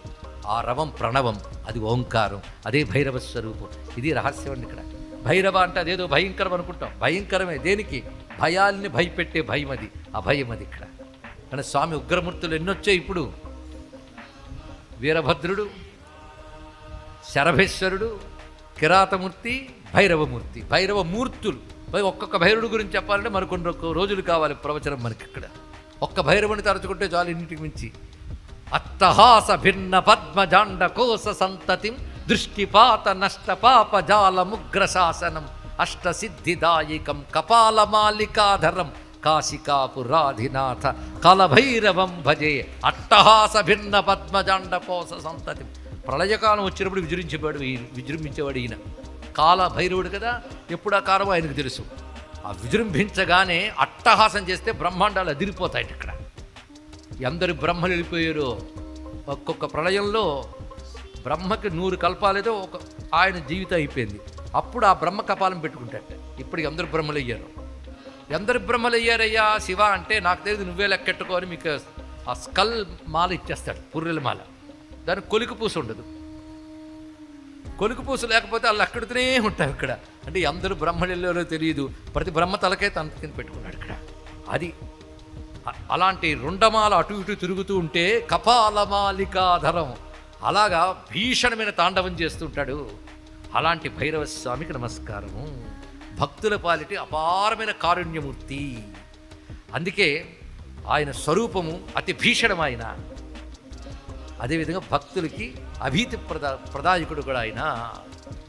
అటువంటి భీషణ ఉగ్రరూపుడు, అభీతి ప్రదాత అయినటువంటి భైరవ స్వామికి కూడా నమస్కారం చేసుకుంటున్నాం.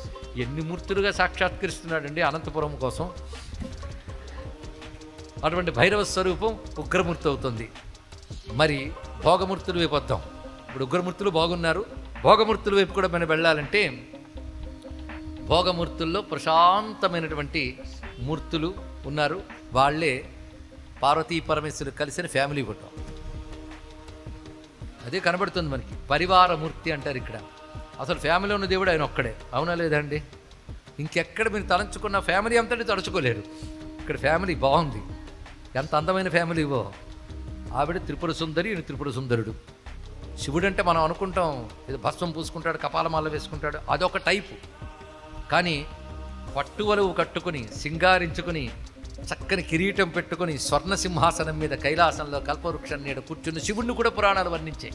ముత్యాల దండలు వేసుకుని ముత్యాల మాలలు అలంకరించిన పందిరిలో ఉన్న శివుణ్ణి కూడా వర్ణించాయి. 2 రూపాలు ధరిస్తాడు. ఎందుకంటే అన్నీ ఆయనే. ఉగ్రము ఆయనే, సౌమ్యము ఆయనే, ఘోరము ఆయనే, అఘోరము ఆయనే, ఏదైనా శివమే ఆయన. ఇది తెలుసుకోవాలి. కనుక అటువంటి పరివారమూర్తిని తలంచుకుంటే చాలండి. ప్రతి ఇంట్లో పరివారమూర్తి ఉంటే చాలా మంచిది. భార్యాభర్తలకు పడట్లేదండి, పార్వతీ పరమేశ్వరుని పూజిస్తే చాలు. అందుకే రుక్మిణీదేవి కూడా పెళ్లికి ముందు చేసిన పని అదే. నమ్మితి నామ నమ్మున సనాతనులైన ఉమామహేశులన్ మిమ్ము పురాణ దంపతుల మేలి భజింతు కదమ్మ మేటి పెద్దమ్మ దయాంబురాశివి కదమ్మ హరిన్పతి జేయుమమ్మ నిన్ను నమ్మిన వారికన్నటికి నాశము లేదు కదమ్మ ఈశ్వరి అన్నారు పోతన గారు. ఇవాళ పోతన గారు మనకు వీరభద్రుడిని చూపించారు, పార్వతీ పరమేశ్వరుని చూపించాడు. రాసింది భాగవతం, కృష్ణ కథ. అలాంటి హరిహర అభేదం కలిగిన భక్తులందరికీ నమస్కారం చేసుకుందాం. మనం ఎంత అద్భుతమైన పద్యం ఇచ్చారండి. సనాతన దంపతులు వాళ్ళిద్దరూ కూడా. అందుకే అందరూ కలిసికట్టుగా ఉండాలంటే వాళ్ళిద్దరిని పూజించాలి. పిల్లలు కూడా అలాంటి వాళ్ళే, పిడుగులు ఇద్దరు కూడా. శివుడిని తలుచుకుంటే ఫ్యామిలీ అంతగా అనుగ్రహిస్తారు ఇక్కడ. పైగా ఆయన దాకా ఏం మిగల్చరు, అన్నీ వీళ్ళే ఇచ్చేస్తారు. మనకొచ్చే విపత్తులు విఘ్నాలు ఆయన తీసేస్తాడు. ఎవడు? పెద్దబ్బాయి. విఘ్నం అంటే విపత్తు అని ఒకటి అర్థం.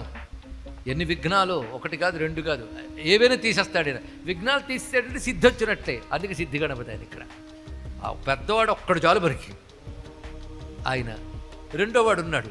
ఈయన ఏంటంటే తారకాసురుడు విజృంభణకి దేవతలు చల్లా చెదిరైపోతే వాళ్ళందరినీ సేనలుగా చేసుకుని దేవసేన అని దేవతలు కూడా భరించలేని ఆ రాక్షసుని తారకాసురుని సంహరించిన మహావీరుడు, జ్ఞానదేవత, వీరదేవత, సౌందర్యదేవత సుబ్రహ్మణ్య స్వామి అండి. నీ వంటి దైవమును షడానన నేనెందు కాననురా అంటాడు త్యాగయ్య. మారకోటులందు గల శృంగారము ఇందుముఖ నీ కొనగోరును బోలిని అన్నాడు. కోట్ల కొలది మన్మధులకు దగ్గరున్నా ఈ సుబ్రహ్మణ్య నీ కాలి కొనగోరుకు సరిపోరే అన్నాడు. ఆయన పేరే అంత అందమైన వాడు. సౌందర్యానికి ఆయనే దేవుడు. ఎందుకంటే వాళ్ళమ్మ త్రిపుర సుందరి. మహావీరుడు, జ్ఞానదేవత, జ్ఞానానికి, బలానికి, సౌందర్యానికి అన్నిటిగా ఆయనేనండి. అటువంటి కుర్రవాడు. దేవతలందరూ ఆయన చెప్పినట్టు వింటారు. ఎందుకంటే వాళ్ళ సేనలు ఆయన సేనాని. 2 పిల్లలు చాలదండి. ఇక ఆవిడుందా సర్వమంగళ, అన్నపూర్ణ. అన్నం అంటే ఐశ్వర్యం, ఒట్టి తిండి కాదు. జగత్తులో అందరికీ ఐశ్వర్యాలు ఇచ్చే తల్లి అన్నపూర్ణ. ఆవిడ పూర్ణ, కొదవ లేకుండా ఇస్తూనే ఉంటుంది అందరికి కూడా. అటువంటి అన్నపూర్ణ. ఎంత మంచి ఇల్లాలు, ఎంత గొప్ప పిల్లలు, ఎంత గొప్ప గృహస్థు, ఎంత గొప్ప కుటుంబం అండి. అందుకే ఈ కుటుంబాన్ని మనస్సులో తలంచుకుంటే చాలు మనం ధన్యులమైపోతామండి ఇక్కడ. ఇంకా వీళ్ళన్నీ ఇచ్చేసాక ఇంకా ఆయన దగ్గరికి వెళ్ళి ఏం మిగులుతుంది? ఏమీ అక్కర్లేదు స్వామి, నువ్వు చాలంటాం. శివోహం అని ఊరుకుంటాం ఇక్కడ. అది అటువంటి పరివారం అండి. పరివారంతో శివుణ్ణి. అయితే శివుణ్ణి తలంచుకుంటేనే పరివారం అనుగ్రహిస్తారు. శివుడి సంగతి తర్వాత చూద్దాం, మిగిలిన వాళ్ళు చూద్దాం అంటే వాళ్ళు ఒప్పుకోరు. మేమందరం శివుడితోనే ఉన్నాం కనుక శివ అంటే మేమందరం అనుగ్రహిస్తూ ఉంటారు ఇక్కడ. ఎందుకంటే శివశక్తులే ఇద్దరు రూపాలతో ఉన్నారు, అది మర్చిపోవద్దు ఇక్కడ. అందుకే మొదట ఆయనకి అమ్మవారి శరీరం ఇస్తే శివుడు తల తీసేసి తాను పెట్టాడు. ఎవడైనా గణపతి, శివుడికి 5 ముఖాలు, అమ్మవారిది 1 ముఖం, కలిపితే 6 ముఖాలు. ఎవడైనా కుమారస్వామి. దాన్ని బట్టి ఆయనలో అమ్మ అయ్యా ఉన్నారని తెలుస్తుంది, ఈయనలో అమ్మ అయ్యా ఉన్నారని తెలుస్తుంది, మనకు అమ్మయ్య అనిపిస్తుంది. స్వరూపంతో అక్కడ కనబడుతుంది. కానీ ఇద్దరు పిల్లలు శివశక్తి ఐక్య రూపములే. అని ఇద్దరు పిల్లలు ఎవరిని ఆరాధించినా ఇద్దరిని ఆరాధించినట్లే. పైగా పిల్లల్ని ఆరాధిస్తే తల్లిదండ్రులు సంతోషిస్తారు. అవునా లేదండి? ఎప్పుడు పిల్లల్ని ముద్దు చేయండి, వాళ్ళ అమ్మ నాన్న పరమ ఆనందపడతారు. ఇప్పటికి ఉన్నాయో లేవో నాకు అలవాటు తెలియదు, కానీ మన ఇంట్లో ఏమైనా వస్తువులు లేకపోతే పక్కింటికి వెళ్తాం. అలా ఒకరింట్లో సడన్గా బంధువులు వచ్చారు, కాఫీ లేదు. పక్కింటికి వెళ్ళి కాఫీ అడుగుతుంది, చిన్న గ్లాస్ పట్టుకెళ్ళింది కాఫీ పొడికి. వెళ్ళేటప్పుడు అమ్మ కప్పు కాఫీ పొడి ఇస్తావా అని అడిగే కంటే వాళ్ళ పిల్లల్ని ముద్దు చేయండి. అమ్మ పిల్లాడే ఎంత బాగున్నాడో, ఏం చదువుతున్నావంటే పోవే అంటాడు వాడు. ఎంత ముద్దుగా మాట్లాడుతున్నాడు, ఎంత బాగున్నాడు మీ అబ్బాయి, కాఫీ పొడి ఇస్తావా అంటే నువ్వు తెచ్చిన చిన్న గ్లాస్ అమ్మ నేను పెద్దది ఇస్తాను తీసుకెళ్ళండి. అంటే పిల్లల్ని ముద్దు చేస్తే తల్లిదండ్రులు మురిసిపోతారు. అదే పార్వతీ పరశురాము అనుగ్రహించాలంటే పిల్లల్ని గట్టిగా పట్టుకోవాలి. అందుకే శంకరులు యాత్ర చేస్తూ తమిళనాటుకు వచ్చేటప్పటికల్లా అఖిలాండేశ్వరి క్షేత్రం దగ్గరికి వచ్చాడు ఆయన. అమ్మవారిని దండం పెట్టి వెళ్ళిపోతున్నాడు. అప్పుడు ఊళ్ళో వాళ్ళందరూ వచ్చి శంకరులకి దండం పెట్టి, అమ్మవారు గొప్ప తల్లి మాకు అనుగ్రహిస్తుంది, కానీ ఆవిడ ముఖంలో ఉగ్ర తేజస్సు కనబడుతుంది, భయం వేస్తుంది, ఏం చేయాలి అంటే నేను చూసుకుంటాలే అన్నాడు శంకరుడు. నేను కళ్ళు రంగేస్తాడా, చేసింది ఒకటే పని, అమ్మవారి ఎదురుగా గణపతి విగ్రహం పెట్టాడు. పెట్టగానే అమ్మవారి ముఖంలో ఒక్కసారి శాంతకళ వచ్చేసిందిట. అంటే పిల్లాడిని చూసి. అందుకే వాళ్ళిద్దరిని దగ్గర పెట్టుకుని పెద్దవాళ్ళిద్దరిని దండం పెట్టుకుంటే చాలా బాగుంటుంది. ఇది పరివారమూర్తి అండి. అటువంటి శివ పరివారమూర్తి భోగమూర్తుల్లో ఒకడు. అలాంటి స్వామిని ధ్యానిస్తే సర్వాభీష్ట సిద్ధి మనకు లభిస్తున్నది. అటువంటి పరివారమూర్తి అయిన పరమేశ్వరుని నమస్కరిస్తూ ఇవాళ శివ సాక్షాత్కారం ఎన్ని మూర్తులుగా మనకు అయ్యింది. ఇంకా మిగిలిన ఒక్కరోజు రేపు ఎన్ని మూర్తులు చూపిస్తాడో మనకు తెలియదు. ఇవాళ మాత్రం తెలుసా, నిన్న చూద్దాం. రేపటికి స్వామి ఎన్ని మూర్తులు ఉన్నాయో అన్నీ చూపించమందాం, లీలలు కూడా చూపించమందాం, ఆయన ఇష్టం. రేపు తిరిగి సమావేశం అవుదాం. రేపంతా మనకి శివోత్సవం. శివోత్సవం అంటే శివుడోత్సవం కదా, శివాశివులు ఇద్దరి యొక్క ఉత్సవమే రేపు. శివుడు ఆయన, శివ ఆవిడ, వాళ్ళిద్దరి ఉత్సవం అంటే కళ్యాణోత్సవం. రేపంతా మనకి శివమయమే. రేపు పొద్దున్న చక్కగా శివనామస్మరణ చేసుకున్నాం. ఇక్కడికి వస్తే 10 గంటలకల్లా ఇక్కడ శివపార్వతి కళ్యాణం మంత్రరూప క్రియారూపంగా జరుగుతుందండి. సాయంకాలం నటరాజు కనుక నాట్య రూపంలో కళ్యాణం చూపిద్దాం. తర్వాత ప్రవచనాల్లో ఏమొస్తుందో నాకు తెలియదు. ఎన్ని మూర్తులు వస్తారో అందరినీ తెచ్చేసుకుందాం. రేపు పెళ్ళైతేనే కదా పిల్లలు, వాళ్ళు ఎవరో వచ్చేసారు మనకి ఇక్కడ. ఇక రేపు ఎన్ని అద్భుత లీలలు చూపిస్తాడో స్వామి చూడాలి. పైగా శివమూర్తుల్లో అల్టిమేట్ మూర్తులు ఉన్నాయి ఇంకా చాలా. అది ధ్యానిస్తే చాలు. ఆ మూర్తిని కూడా రేపే మనం చూడాలి. అటువంటి దివ్యమైన శివమూర్తుల సాక్షాత్కారం కోసం తిరిగి రేపంతా వినియోగిద్దాం. స్వస్తి.